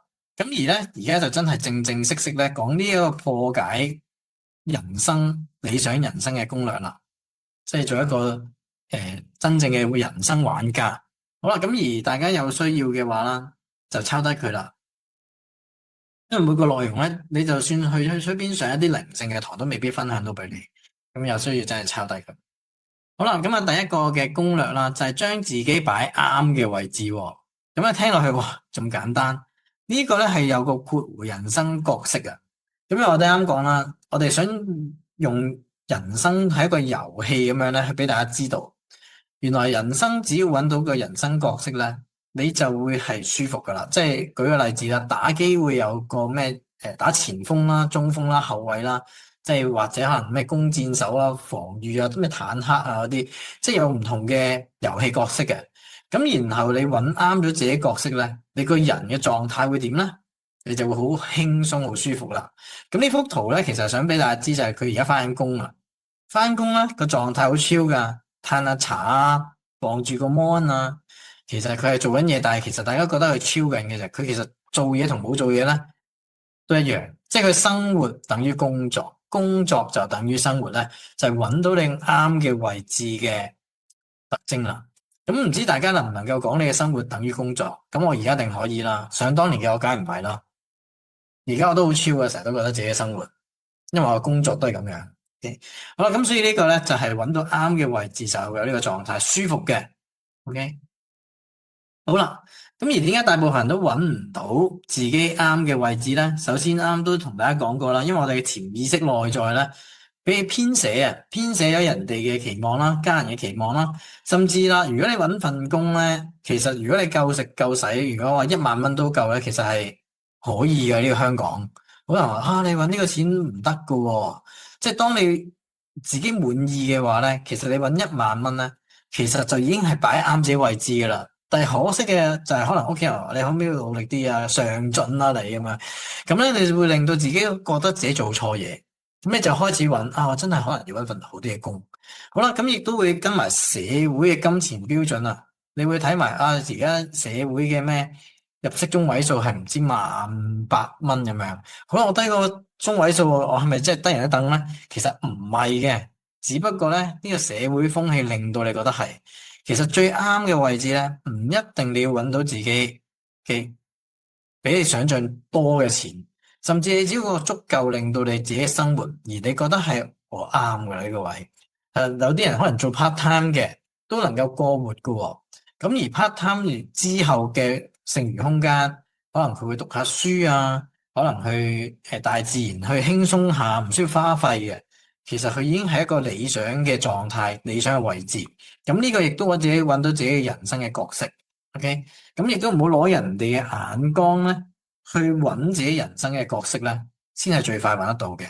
唔知大家會唔會睇人哋嘅眉頭眼額啦，會唔會睇家人啦、伴侶啦？我最常聽見嘅近來就係啲伴侶，即係學生啦，話啲伴侶唔上進。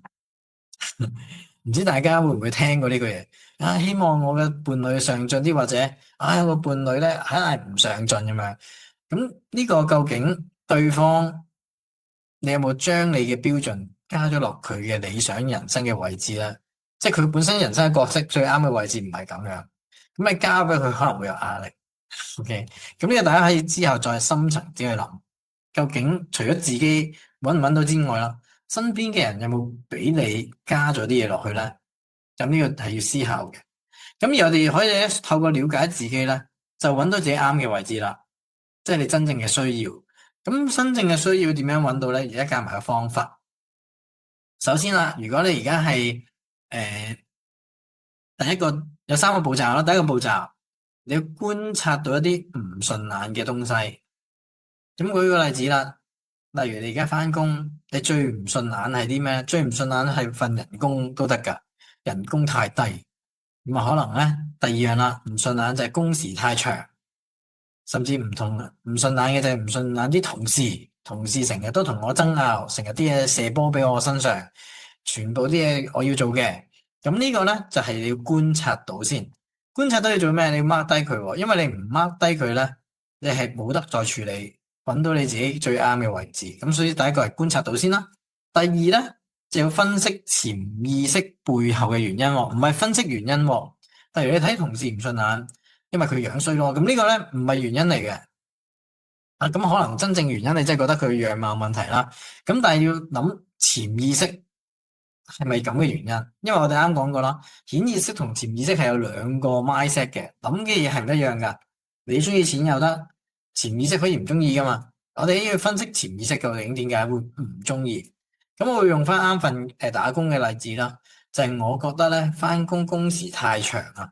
咁我分析背後嘅潛意識原因就係咧，我覺得自己冇自己人生。即係我想有更加多嘅私人嘅生活，可以 enjoy 我嘅人生，可以 work-life balance 都好啊。而家係齋 work 冇 balance 嘅人生喎，冇咗個 life 喎。咁即係你好想咧，人生有更加多嘅體驗。咁可能就係背後潛意識嘅原因。我想要更多嘅生活享受，或者冇享受生活嘅體驗都得嘅。OK，好啦，呢個第二個啦。第三就係重新定位啦。你會見到有支旗仔嘅，其實我哋人生中咧最好要揾到多啱自己嘅定位。如果你揾唔啱個定位咧，你之後努力換工啦，即係你份人即係你返緊份工，你個老細唔好又好啊，或者同事唔好又好，或者你連份人工唔好咧，你轉工咧，你冇定位過直接揾咗第二份咧，你通常都衰硬嘅。咁所以咧，重新定位就係插翻支旗，知道自己啦。咁舉翻啱個第一個、第二個問題啦。第一個問題時間太長啦。第二，我想咧工作時間短啲喎。咁如果假設可以嘅話，同老細講，我想工時翻短啲，又或者我轉做 part time，咁其實就應該已經解決咗個問題噶啦。咁另外啦，咁好多人話啊，你講就得啫，老細唔俾喎，咁點算咧？世界上唔係得一份工嘅。咁如果真係傾唔掂嘅，你真係揾翻下一份工啦，定係朝向於時間短啦，亦都有自己生活嘅工作。咁通常第一時間啲人會覺得唔單止咁簡單嘅，因為我思維諗好多嘅，我都覺得唔簡單。例如你講嘅簡單啫，時間短，但係我嘅人工咪低咯？係咪一定會有發生呢件事咧？工時短係咪等於人工低咧？咁呢樣嘢就要探索一下啦。因為大家咧一同大家講定好位之後啦，插好旗啦，即刻話冇可能嘅，人工高又要時間短嘅工係不存在嘅。OK，你話冇可能唔得嘅。咁而咧呢個係我已經諗埋俾大家，而我過往都經歷過呢種諗法嘅，我覺得唔得嘅。咁而家咧，我哋學呢一套嘢咧，就係想大家知道冇可能嘅嘢咧，其實呢個世界當中係有可能。你可以問下自己，身邊有冇人返緊一份工，時間短，人工又高嘅咧？你可以問下自己嘅。咁呢啲咧係有可能嘅。咁而呢個可能，你會覺得咧自己冇可能發生自己身上啫。咁呢份工係有可能。咁我哋點樣去了解咧？咁我哋咧就要用埋第二個嘅攻略啦。第二個攻略咧就係活用宇宙法則。OK。好啦，活用宇宙法則，第一時間咧聽咧就會聽過呢個嘅吸引力法則啦。呢本書秘密啊，就係吸引力法則嘅第一本書，有關吸引力嘅步驟啦。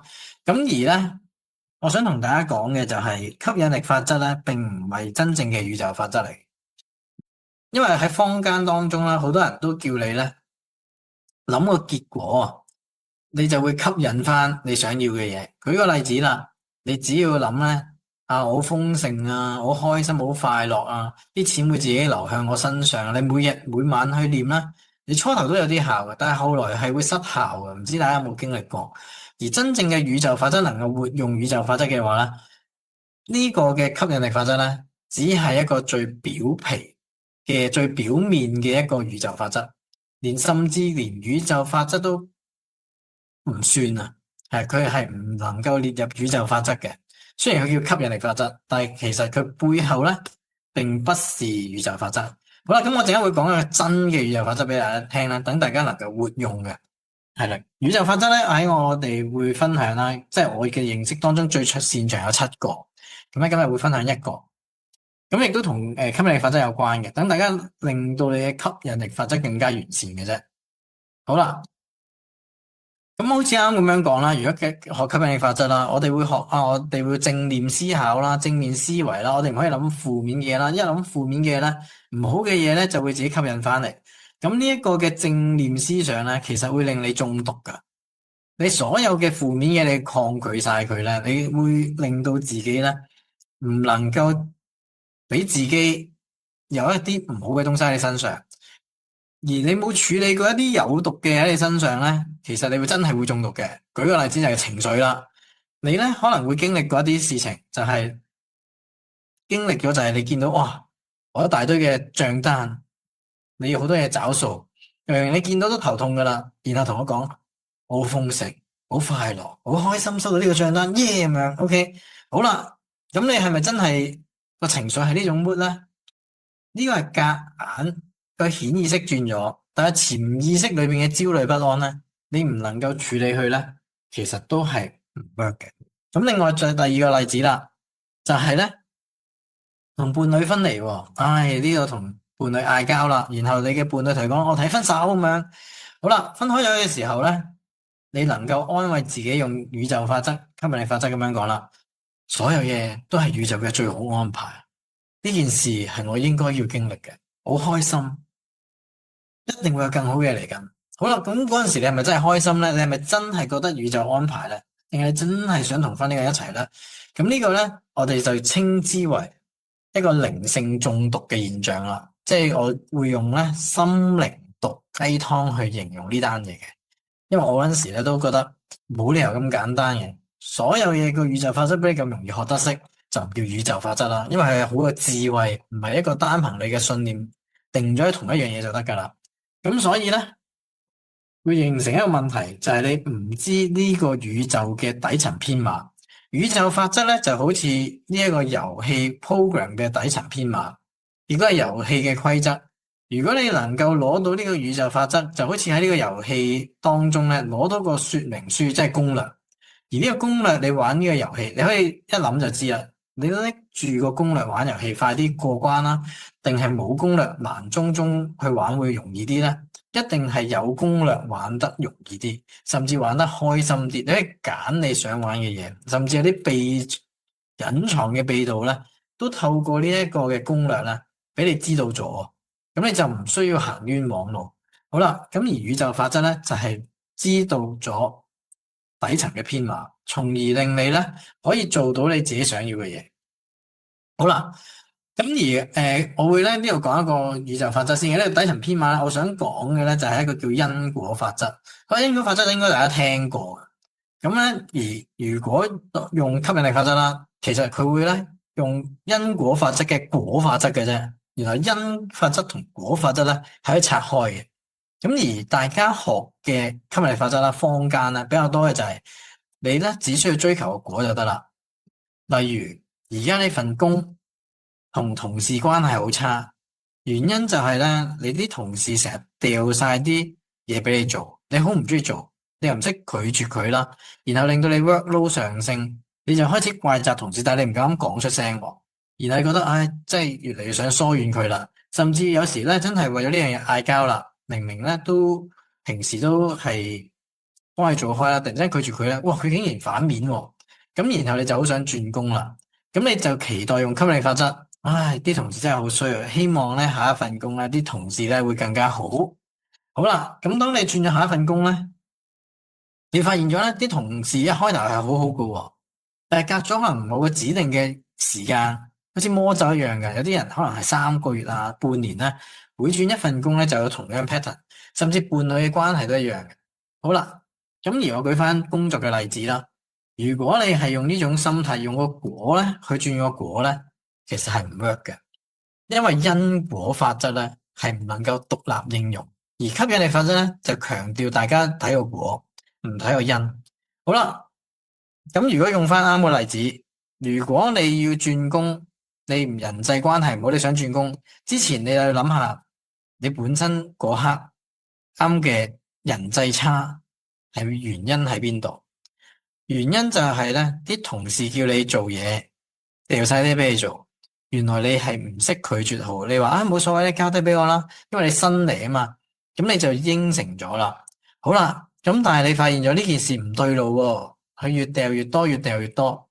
咁但係咧，你已經去到冇辦法講唔想做啦。咁即係代表咗咧喺因嗰度咧，你未學識拒絕，而導致到你咧個 workload 多咗，你就開始唔中意個同事啦。甚至覺得老細壓榨你，因為你冇表達自己工作嘅立場。好啦，所有嘅因咧，如果你唔處理，你下一次搵份工，只期待個結果會變好咧，係失敗嘅。OK，好啦，咁即係如果喺呢個人生課題當中用因果法則，一睇就知啦。咁即係我要喺人生當中要學識拒絕啦，我要學識咗一啲嘅嘢咧。我先能夠改變個因，先可以改變下一個果。咁呢個咧，你個吸引力法則就會更加完善。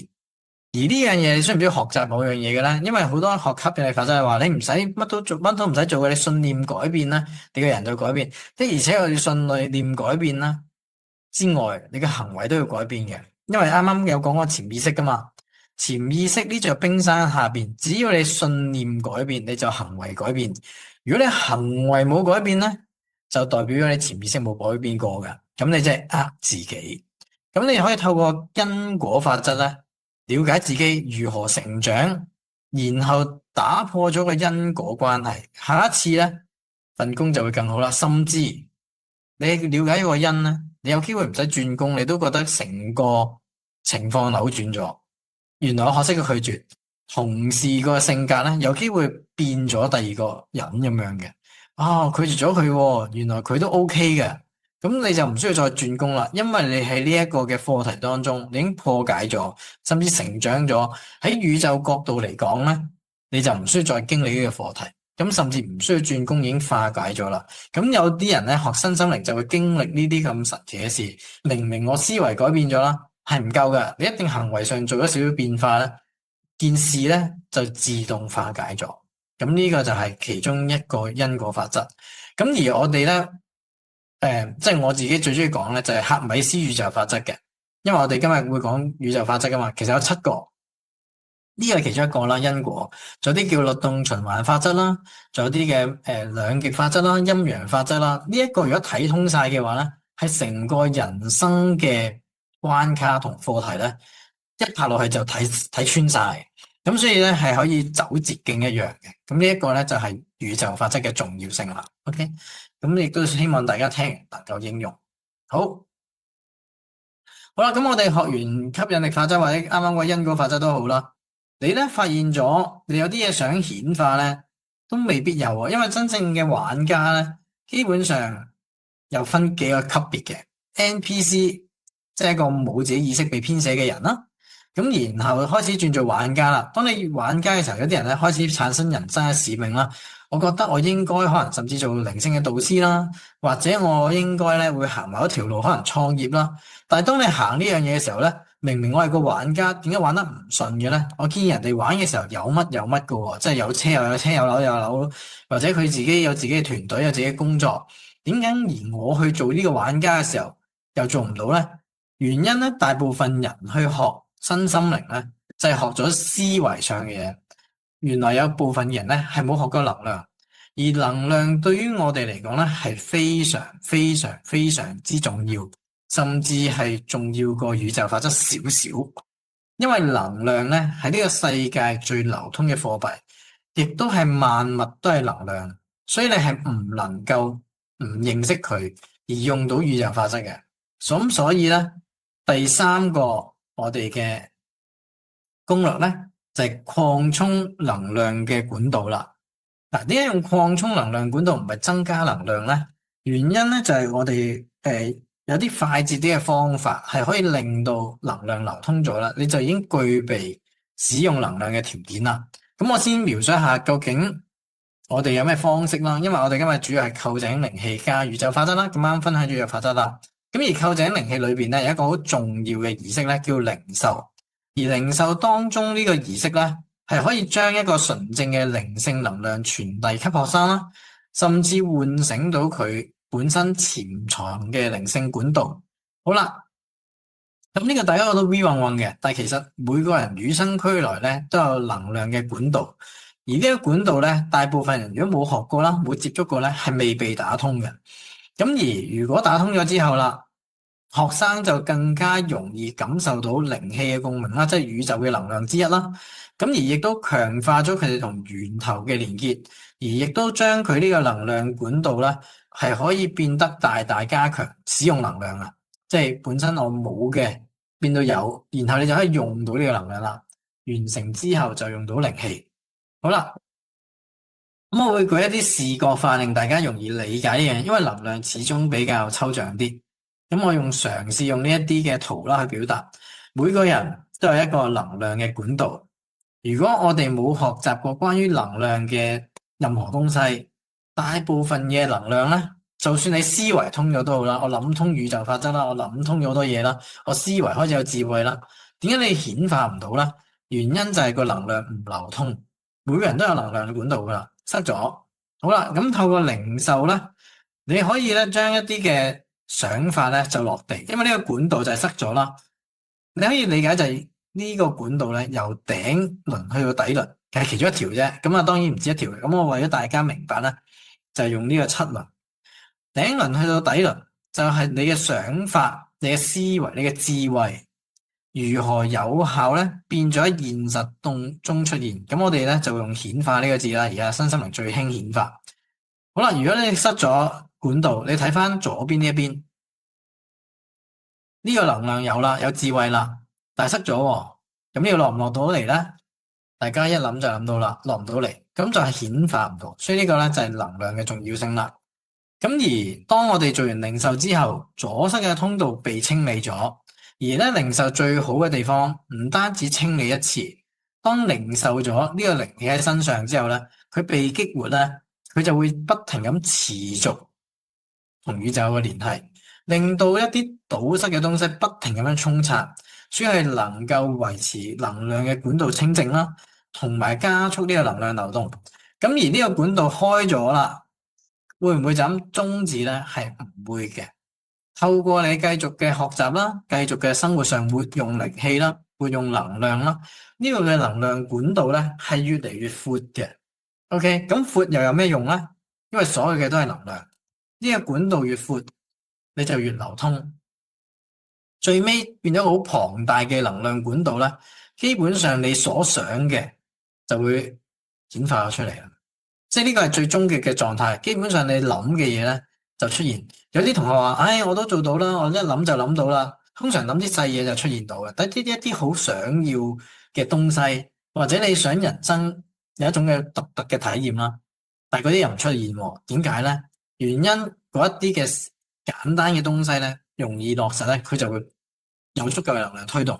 但係一啲你嘅去到人生嘅使命啦，咁大型嘅事件咧，你係要更加多嘅能量推動，而令到佢發生呢件事嘅。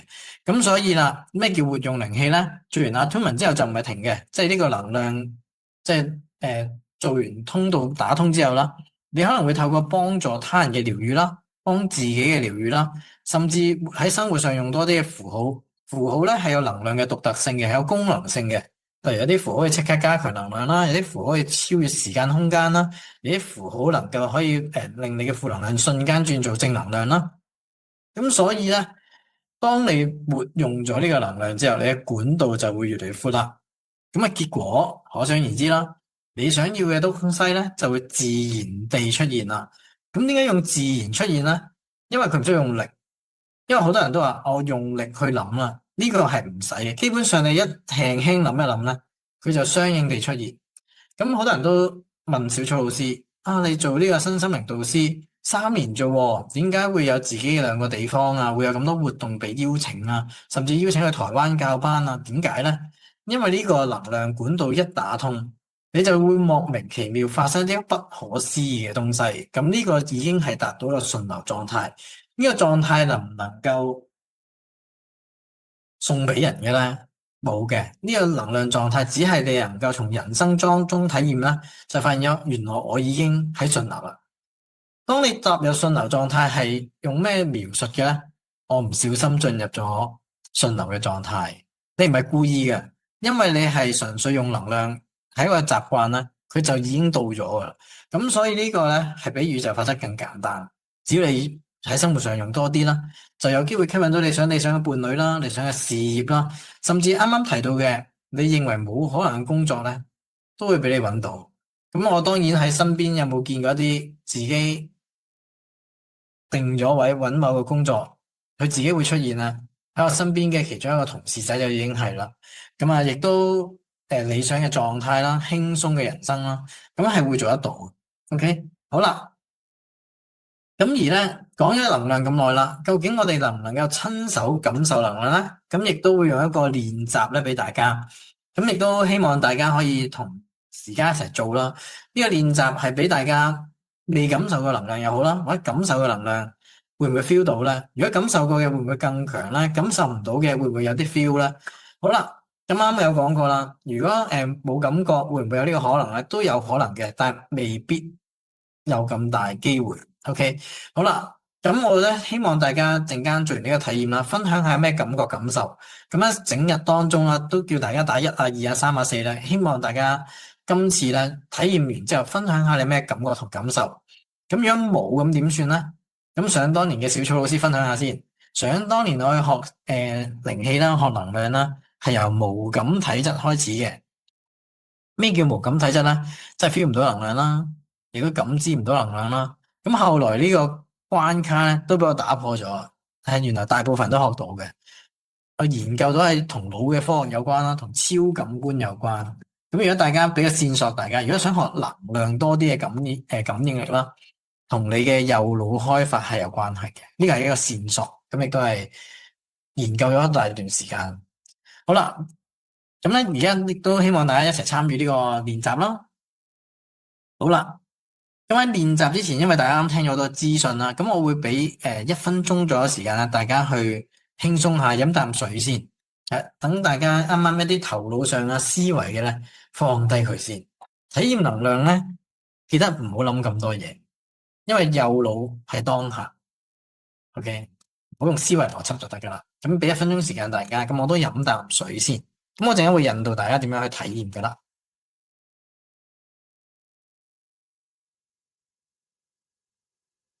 好啦，咁咧我就翻嚟啦。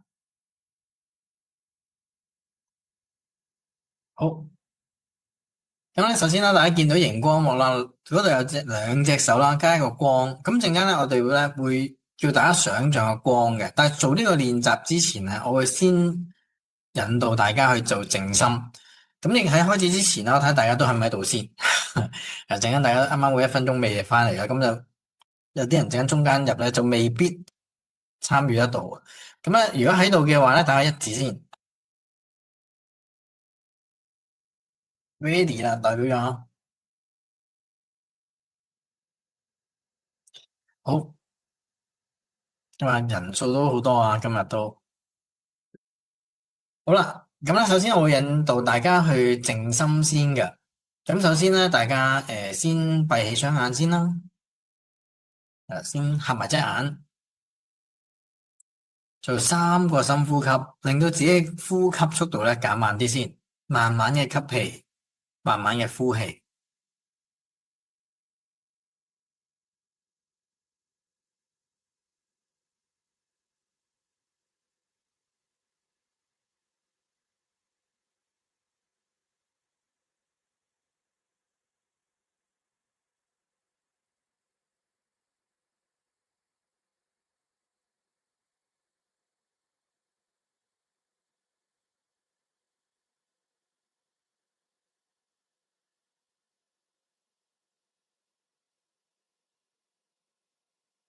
做完3個深呼吸之後咧，大家將你嘅意識咧集中喺你鼻尖嘅位置，將你意識擺喺自己鼻尖，咁嘗試咧感受每一次呼吸空氣流動嘅感覺。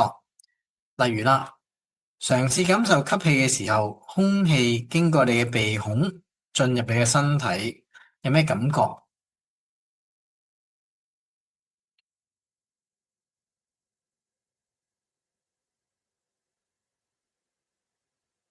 亦都嘗試感受下每次呼氣嘅時候，空氣由你嘅身體，由你嘅胸腔啦，呼出嘅時候經過鼻孔，能唔能夠感受到自己嘅體溫？將我哋所有嘅集中力、注意力全部擺晒喺呼吸空氣流動嘅感覺上面。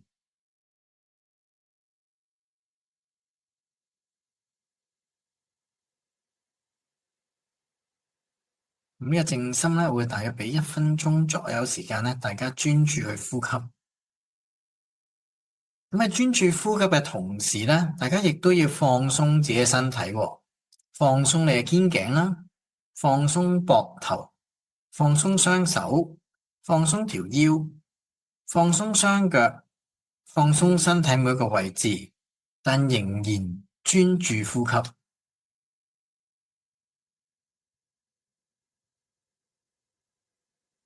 感受空氣流動嘅感覺。思緒上出現一啲日常中嘅雜念，大家只需要咧提醒自己專注呼吸。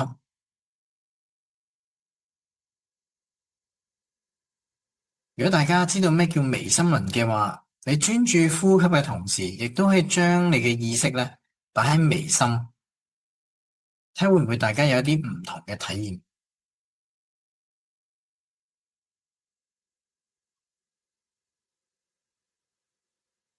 專注呼吸，放鬆身體，都嘗試將個意識放喺微心輪嗰度。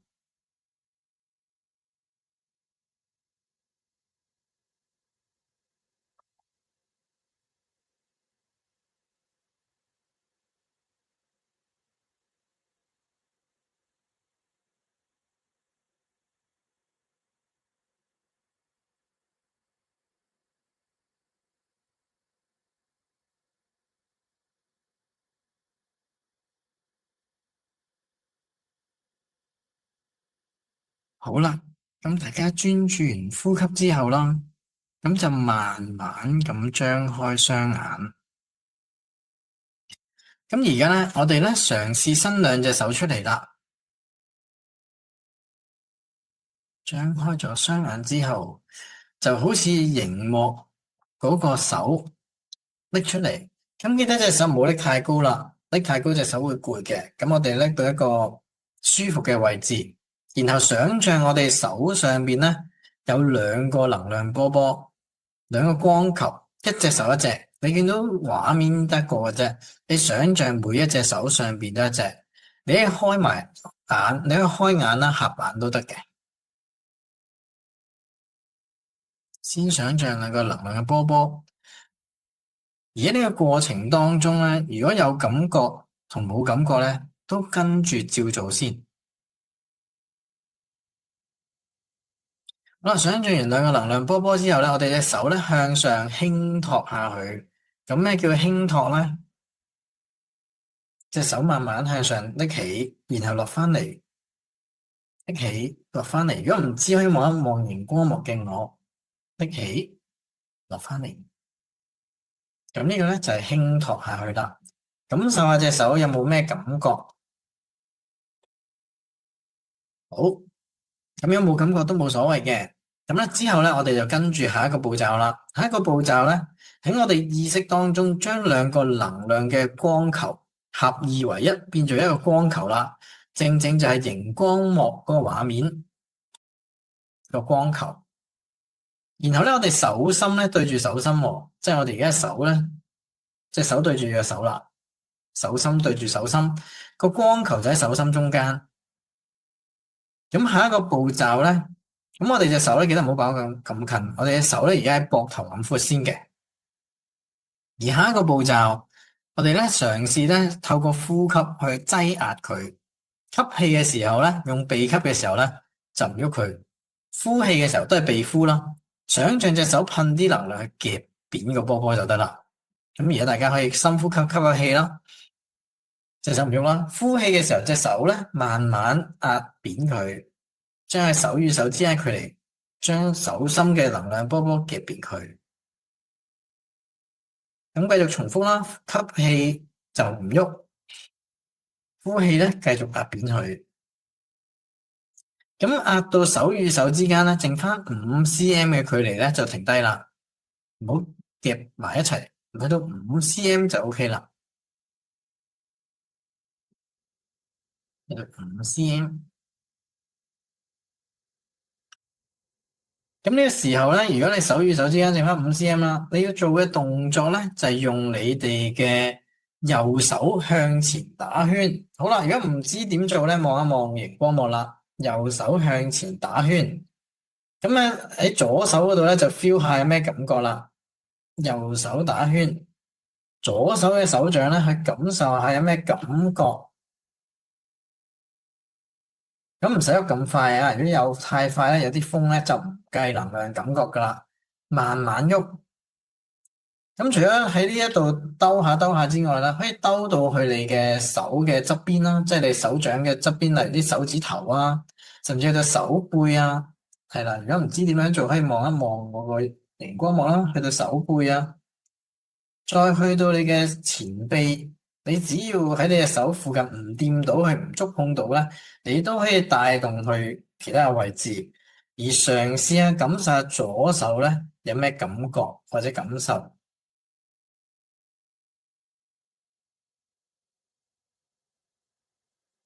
好啦。俾大家玩一玩。好啦，玩完右手向前，即係喐嚟喐去轉之後啦，到左手負責喐，右手負責感受啦。即係左手喐啦，開始，亦都可以兜到喺你嘅手嘅唔同嘅位置啦，去到你嘅前臂啦，甚至去到你嘅手臂啦，高啲都得嘅。不過如果感受比較強咧，前臂就應該多啲，甚至手掌就會明顯啲。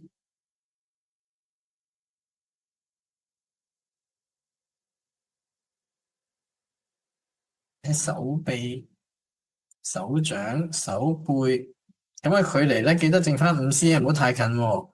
因為有啲同學仔咧會去到啱未接觸過啦，諗住擺近啲會易 feel 啲，其實唔係嘅，擺5cm 左右就差不多啦。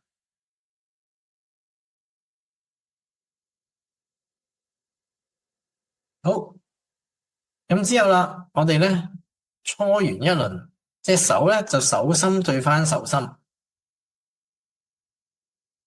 又係夾翻5cm 嘅距離啦。咁下一個步驟咧就嘗試將佢拉翻開。慢慢拉，記得唔好用大力，好似公園啲叔叔伯伯咧耍太極咁，慢啲，慢慢拉開。有隻手有冇感覺？然後再慢慢夾翻埋，有隻手與手之間有冇咩感覺？咁而家咧做多個動作啦，平時冇做嘅，睇下大家而家嘅手感呢一隻玩唔玩到先。要比較敏感嘅體質咧，有機會玩到嘅，就係用其中右手啦，啲手指喐下佢，唔好喐晒成隻手指喎，即係有5隻手指，可能你喐2隻，然後睇下左手嘅手心，嗱，記得對住個手心，試下咁樣撩下去，睇個手心 feel 唔 feel 到？呢個咧未必個個有嘅，但可以試埋撩下佢，甚至攞個手指畫圓圈，甚至用唔同嘅手指，1隻、2隻、3隻咁樣掃佢咧，會唔會有唔同嘅能量感應？甚至再捏佢，再掹佢等等，睇下 feel 唔 feel 到？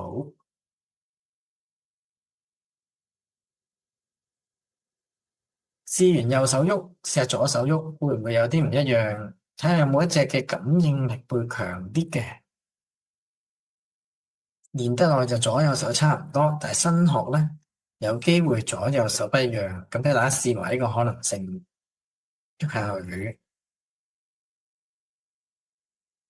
好啦，咁呢個咧試完之後啦，咁下一個步驟咧就嘗試咧吸收咗呢一個能量咧，去翻入我哋身體裏邊。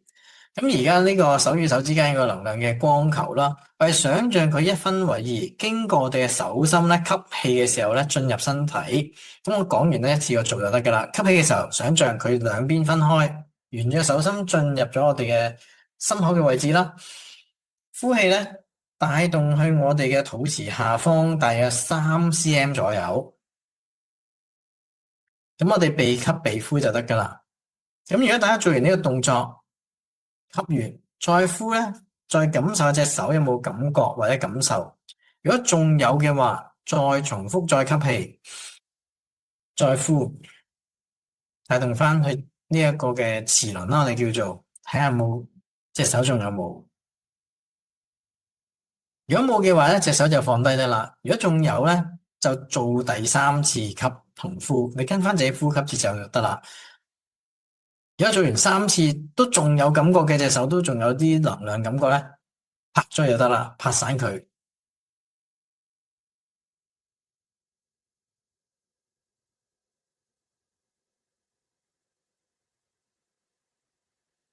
好啦，咁我哋呢個能量嘅練習咧就完成咗噶啦。咁亦都咧，首先問下大家有冇感覺先，由打數字咧開始，大家易啲嘅。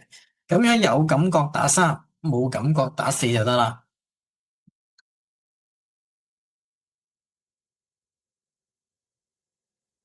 好啦，咁我見到打三嘅好多喎，全部三三三三三，暫時見到一個未有感覺嘅都唔緊要啊，因為過往有都曾經經歷過。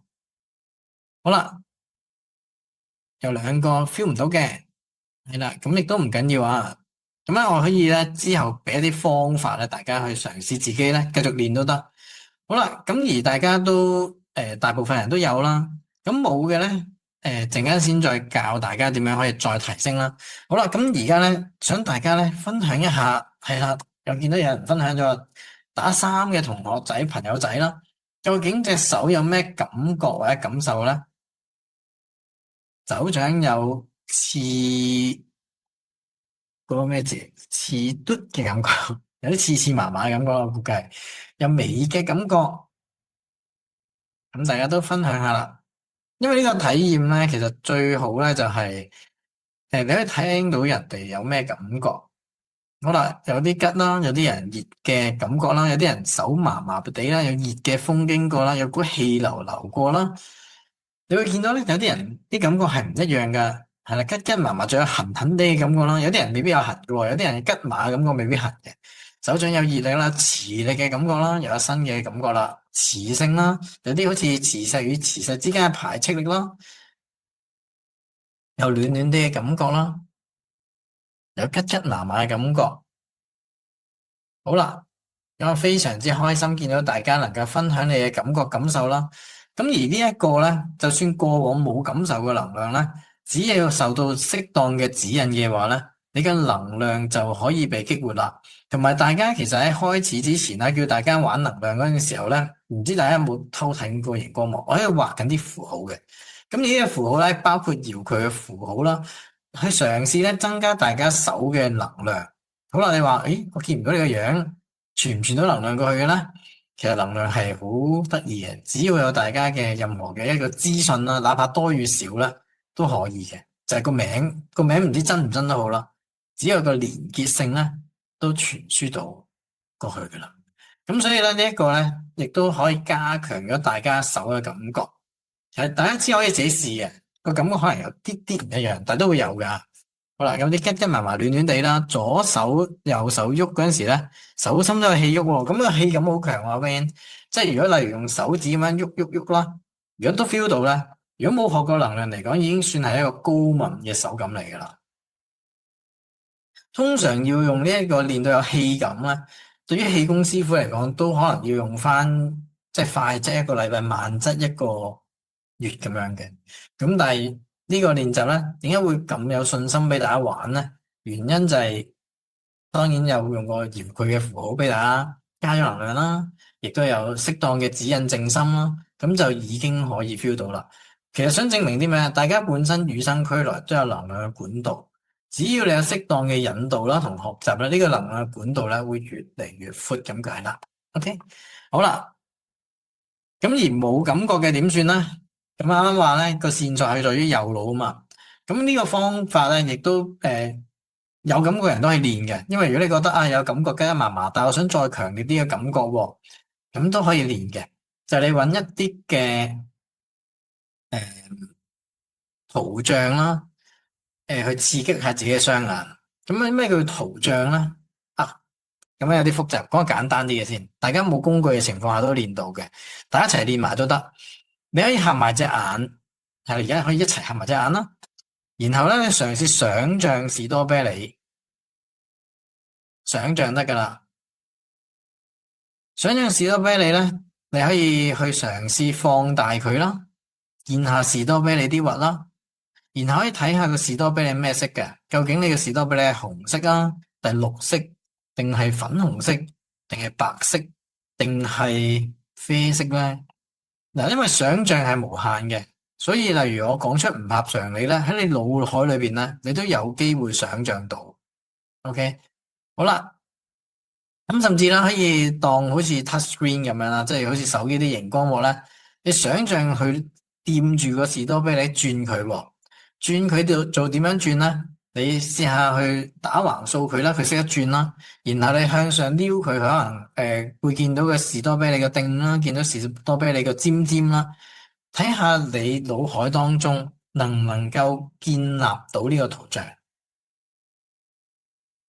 好啦，而家啱啱見士多啤梨啦，然後你嘗試喺你腦海當中係咁旋轉個士多啤梨，係咁打橫咁樣掃佢，係咁轉啦。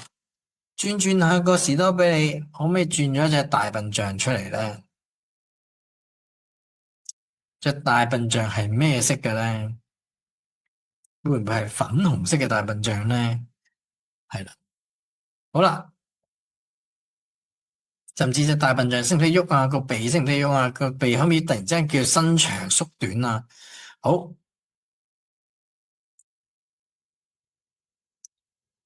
咁呢個練習就完咗啦。咁咧，大家係開翻眼，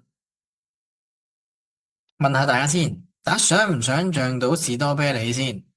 想像到打一，想像唔到打二。我嗰陣時想像唔到嘅，咁啊，大家都想像到啦。咁啊，其實啱啱咧，係咪有同學仔話 feel 唔到個能量嘅？見到阿 Sir Shannon，OK，Shannon，同埋另外一個嘅 Maggie，係啦。咁其實咧，你可以做啲想像練習就得噶啦。因為其實當我哋個左腦思維活躍啦，多啲嘢諗啦，個能量感應會下降。只要我哋做下呢一啲嘅想像訓練，然後再玩呢個能量咧，個感應係會提升嘅。咁因為時間關係啦，我哋同大家玩一次啦。咁有機會啦，睇下會唔會之後會開個 Zoom 啦，同大家玩嘅。咁大家可以練住呢樣嘢先。其中一個方法就係練想像力，右腦被激活啦，呢個能量感應會自然提升噶啦。OK，好。咁啊，點解會大家練呢個轉埋大笨象咧？因為有啲嘅想像力未必可以轉到嘅。想當年嘅小草老師士多啤梨都諗唔到，係啦。咁有啲人話冇可能噶喎，你諗就有噶喎。的而且確小草老師邊有士多啤梨啊？諗點會諗到士多啤梨？一係就俾個實物我嘅啫，諗冇可能嘅。咁所以我嗰陣時嘅鋼鐵嘅左腦思維咧，令到我冇能量感覺。咁我當然做咗大量嘅右聰明啦，後來咁咧個感覺就好似開發咗一樣。OK。好啦，咁呢個能量大家體驗過之後啦，咁其實有咩用咧？實質上就係當我哋嘅能量管道越多啦，就有更多嘅能量流通喺呢個人生遊戲當中咧，你就能夠咧可以你想獲得嘅嘢咧就會自然出現啦。咁當然啦，你獲得嘅唔一定係金錢噶嘛，有時可能係理想嘅人生咧都已經滿足噶啦，即係唔係話要學識一啲能量就話啊呢個世界啲錢我要搵晒。唔係話我一定要有好多嘅物質，因為我學身心靈唔係追求物質，係揾到你啱嘅位置，然後你一個理想嘅生活、理想嘅狀態就已經屬於順流嘅狀態啦。咁呢一個咧就係學識埋能量而順流活出你理想人生嘅最快嘅方法。好啦，咁所以咧我哋嘅靈氣啦，叫臼井靈氣啦，咁我哋嘅品牌其實叫一元啊。咁啊，所有嘅能量嚟自於源頭，而呢個世界得個一嘅啫，即係呢個就係我哋嘅品牌理念啦。咁而最想大家做到嘅就係咧，順咧就固能成。咩意思咧？大家只要去到順流咧，所有嘢就會成功，係唔需要用力嘅，係啦。有啲人順咧，順流就可以會啲嘢會出好多嘢就會自己會處理啦。咁其實佢直情係。你要成為順流嗰個人，你成為個 flow，be the flow。你已經唔係想去成為個 flow，你已經係個 flow。咁你啲嘢就會自己出現啦。咁亦都係我哋最高嘅理念啦。即係除咗我教臼井靈氣，我自己都有個理念噶嘛，都想大家做到呢個狀態。咁咧，亦都喺我哋嘅所有分享啦，都圍繞住點樣活出一個順流嘅體質啦，成為呢一個高級嘅遊戲玩家，即係呢個宇宙當中或者呢個世界當中。點樣唔會受到一啲嘅干擾？正如好似啱開始講啦，呢個世界有好多災難啦，好多嘅戰亂啦，係影響緊你嘅。咁而呢啲嘅程序咧，而家喺世界當中越嚟越多，係影響緊你嘅底層編碼。當你被影響得越多咧，你就越難去到順流，亦都越難做到自己。咁而呢一個亦都希望透過呢一個嘅 Zoom 啦，可以知道點樣成為一個高級有資源嘅遊戲玩家，起碼唔好 NPC 先，係啦，起碼做玩家先。好啦。咁而咧，我哋咧亦都係一個叫做臼井靈氣啦，都始終係一個比較有體系嘅課程啦。咁樣亦都想介紹下俾大家知道，究竟臼井靈氣每個級別會學啲乜嘅咧？咁我從事咗臼井靈氣嘅教育都多年啦，學生亦都超過1000個啦。咁亦都透過激活能量呢部分，亦都大家可以感受能量人都超過1000個啦。咁短短3年時間啫，咁亦都係做實體為主，網上就冇做過嘅。咁啊，主要都係你見到有個實體嘅教室，呢個就係我自己現在嘅教室啦。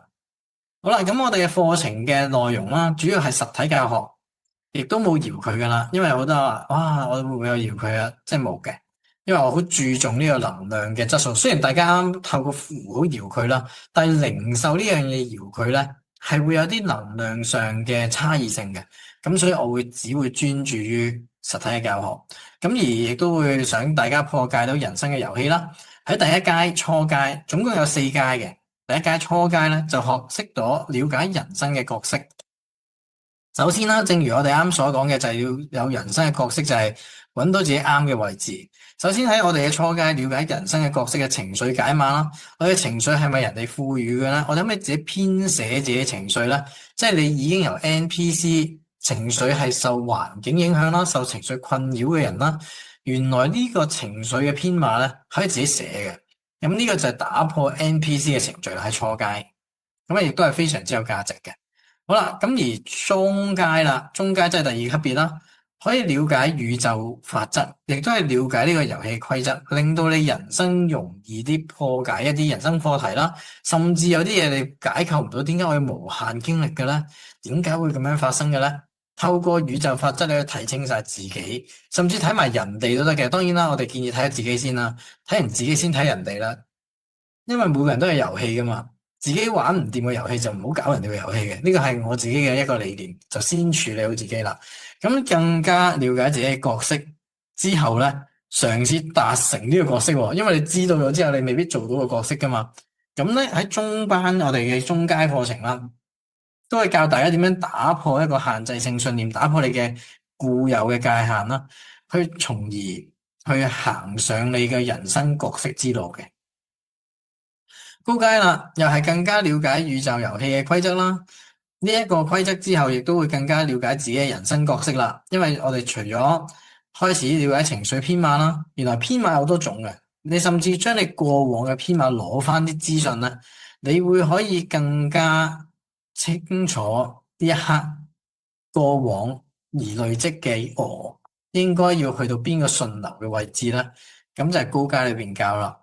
咁我哋一直都冇講過呢個 message 嘅，因為靈性成日都會講收信息，而高階裏邊咧都會教大家點樣開外掛一樣啦，收信息。因為收信息喺靈性或者人呢個遊戲當中有少少開外掛。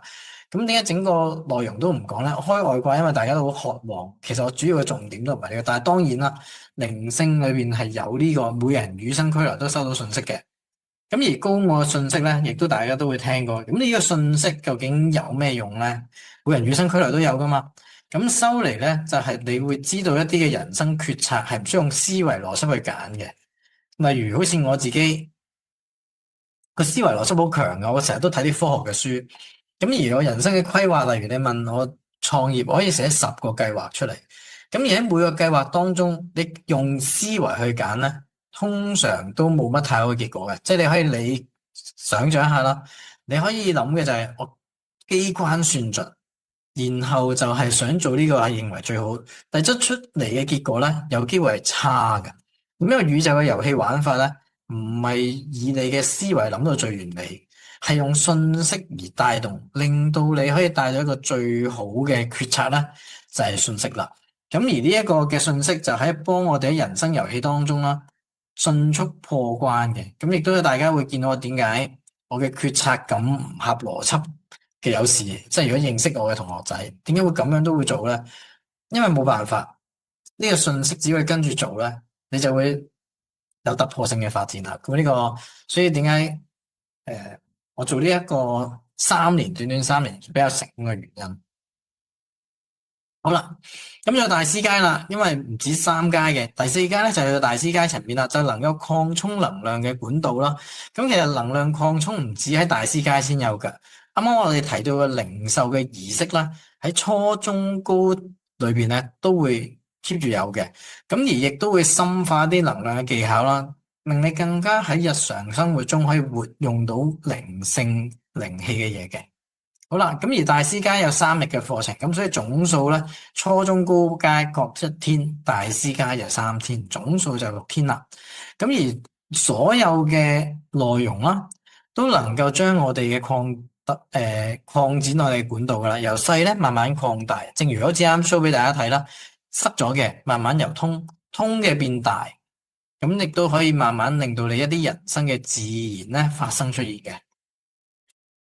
好啦，咁而初階當中啦，review 翻啦，就係個流程就係可以情緒解碼啦，打破人生嘅NPC 程序啦，亦都可以了解宇宙規則啦。中階、高階可以了解遊戲規則，成為更加一個你自己嘅人生角色啦，甚至接受信息開掛。高班呢個好多人都想學呢個啊，老師可唔可以直接學高階？唔得嘅，係啦，我哋只能夠係一步一步去上，靈性唔可以中斷，你一定要有系統去學咧，你先能夠個人成長嘅。我哋係着重個人成長多於你學技巧。好啦，咁而呢個能量管道啦，最底下邊嗰度咧，就係由細到大慢慢去加闊，咁你就會容易達到咧順流嘅人生，就可以踏上你人生最精彩嘅時候啦。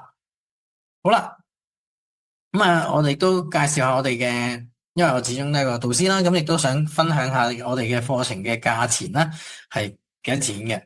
咁首先我哋嘅初階課程價錢啦係1300蚊，中階2300蚊，高階3300蚊。咁而咧去到大師階咧就8000蚊。好啦，咁其實總數嘅價錢咧加埋就係14900蚊。好，大家聽完呢個價咧，可能覺得哇，過萬蚊喎。咁咧，我想問大家一個問題啦。如果你學識咗啱啱嘅人生嘅遊戲規則啦，你學識咗能量嘅管道慢慢擴闊，可以自己顯化啦，你會覺得甚至你可以自己由 NPC 可以自己編寫變做玩家，因為你啲過往咧讀書中小學啦、大學都唔會教。如果我想當年嘅我啦，好想咧可以而家小學咧就學到咧，我人生就唔使咁多嘢煩啦，可以一早行到順流就好啦。好啦，咁但係當然啦，有啲嘢係注定安排嘅，亦都係。咁可以問一問嘅，咁如果你能夠學識呢一樣嘅顯化啦，能量俾你活用啦，究竟價值幾高咧？你可以想象一下嘅。喺我心目中係無價，咁你可以嘗試參考下啦。例如你讀大學幾多錢啦？如果讀大學係咪等於成功咧？甚至有啲人讀完大學做完護士咧，我近來識咗個朋友讀咗4年護士，好啦，出嚟做咗2年咧，佢發誓佢呢世都唔做護士，咁咧其實白白花咗呢個讀大學嘅學費添。咁其實大家讀大學啦，加埋埋可能都10幾萬啦。咁但係其實你嘅人生得着咧，可能係冇嘅。咁而呢個構整靈氣課程看似好高啦，咁其實亦都係對於你人生當中係能夠最獲益嘅一樣嘢。咁而價錢方面啦，咁我哋亦都咧做緊一個推廣價嘅，我哋嘅線上課程啦，所有嘅全階咧包埋咧就只需要1萬蚊啦。咁如果大家有參考嘅坊間嘅構整靈氣課程啦，出邊嘅初中高階差唔多價錢嘅，但係佢哋嘅大師階幾多錢咧？已經去到12000幾到13000幾。咁我哋嘅全部報晒一條龍嘅所有由頭到尾啦，完整嘅課程咧，只需1萬蚊。咁點解我哋會設計呢個全階俾大家咧？因為我覺得如果你學咗初階一部分咧，你唔能夠完整個內容。即係你可以知道少少嘅編碼，但係你唔完整。你可以想象嘅就係你究竟想做一個完整玩呢個遊戲嘅人啦，定係知道少少嘅編碼嘅人？咁當然啦，我自己最建議咧就係全部令到你可以活出一個順流人生嘅。好啦，咁而我哋咧亦都好多人咧都會問啊，學完係咪就即刻得嘅咧？咁當然咧，學完唔係即刻用得晒。咁而我哋咧。最大嘅優勢就係我哋咧有一個叫做學員嘅持續成長喎。咁個持續成長咧唔係我成長，因為我嘅理念咧唔係想我成長為主嘅，我好着重大家嘅成長，因為我成長冇用嘅。例如你叫我幫你，其實所有嘅思維轉化係冇用嘅。個人成長先能夠產生你自己嘅智慧，你先可以解決往後發生嘅問題。咁而我哋會提供一系列嘅平台啦，或者嘅一啲嘅內容啦，俾大家分享嘅。咁例如包括我哋有學員零售日啦，因為零售日係一個打通管道嘅儀式，我哋只要每次越做越多嘅零售，個管道亦都越嚟越闊。咁出邊坊間係冇呢樣噶啦，做完零售咧就完噶啦。咁而下一個啦，線上讀書會，咁我咧線上讀書會分析唔同嘅靈性嘅書籍啦，亦都包括可能一啲嘅甚至尋日啦、前日啦，會教大家點樣用遙視嘅。除咗購井靈氣之外，持續成長嗰部分咧，會教埋大家喺靈氣以外嘅靈性嘅技巧。咁而我哋亦都可以免費復課，每年免費復課一次。咁學完練習日啦，咁亦都係最珍貴嘅，可以翻嚟練習。你見到咧，每次都有啲同學仔翻嚟練，可能練下咒音啊，練下能量嘅傳送啊，去要練下超感官。冇睇唔到個盒裏邊嘅，究竟我哋可唔可以用能量、用超感官 feel 到個盒裏面有冇嘢咧？咁呢啲咧就係練習日先有嘅，呢個大師班練習日先有嘅，大師階先可以練超感官嘅我哋。咁當然唔代表初中高階冇超感官啦，但係呢一個咧，我哋大師嘅練習咧，都係練超感官為主啦。下次會練大家咧，練嗰個叫做千里眼，叫遙視啊，係啦。咁啊，學完運動日啦，亦都係想大家形成一個社團啦，可以同大家互相交流。因為學身心靈其實有時咧，身邊嘅人係唔能夠理解嘅。你可以理解就係我覺醒咗，開始了解能量，甚至了解宇宙法則，但係側邊嘅人唔係喎。咁你同佢傾偈嘅時候，你會令到自己中勞氣。咁其實我唔想大家勞氣嘅。咁你只要分享翻俾一啲適合嘅人啦，互相傾談，你就會呢方面成長啦。咁所以我哋有一系列嘅練習日啦、活動嘅啦，係一個社群咧，俾大家互相溝通同成長嘅。咁而呢一個嘅持續成長啦，亦都會額外咧，仲有啲嘅社群，即係我哋叫 WhatsApp group 啦，會有靈修群啦，會有交友群啦。有大家嘅靈性推廣群啦，即係如果你想踏入呢個身心靈嘅道路，又想成為導師啊等等啦，你可以喺呢度嘅 group 咧都可以推廣下。當然唔係所有 group 係指定嘅 group，起碼有個平台俾大家咧去嘗試去展現自己嘅。咁就算所有嘅包埋啦，持續成長啊，我哋嘅活動都好啦，所有嘢都係包埋一個金額就1萬蚊全包，係冇其他嘅雜費噶啦。咁我哋今日嘅 Zoom 咧就到呢度啦，謝謝大家，謝謝感恩大家今日去參與我哋嘅課程啦，亦都希望大家能夠感受到能量啦，知道能量係啲咩嚟嘅，感謝大家，謝謝。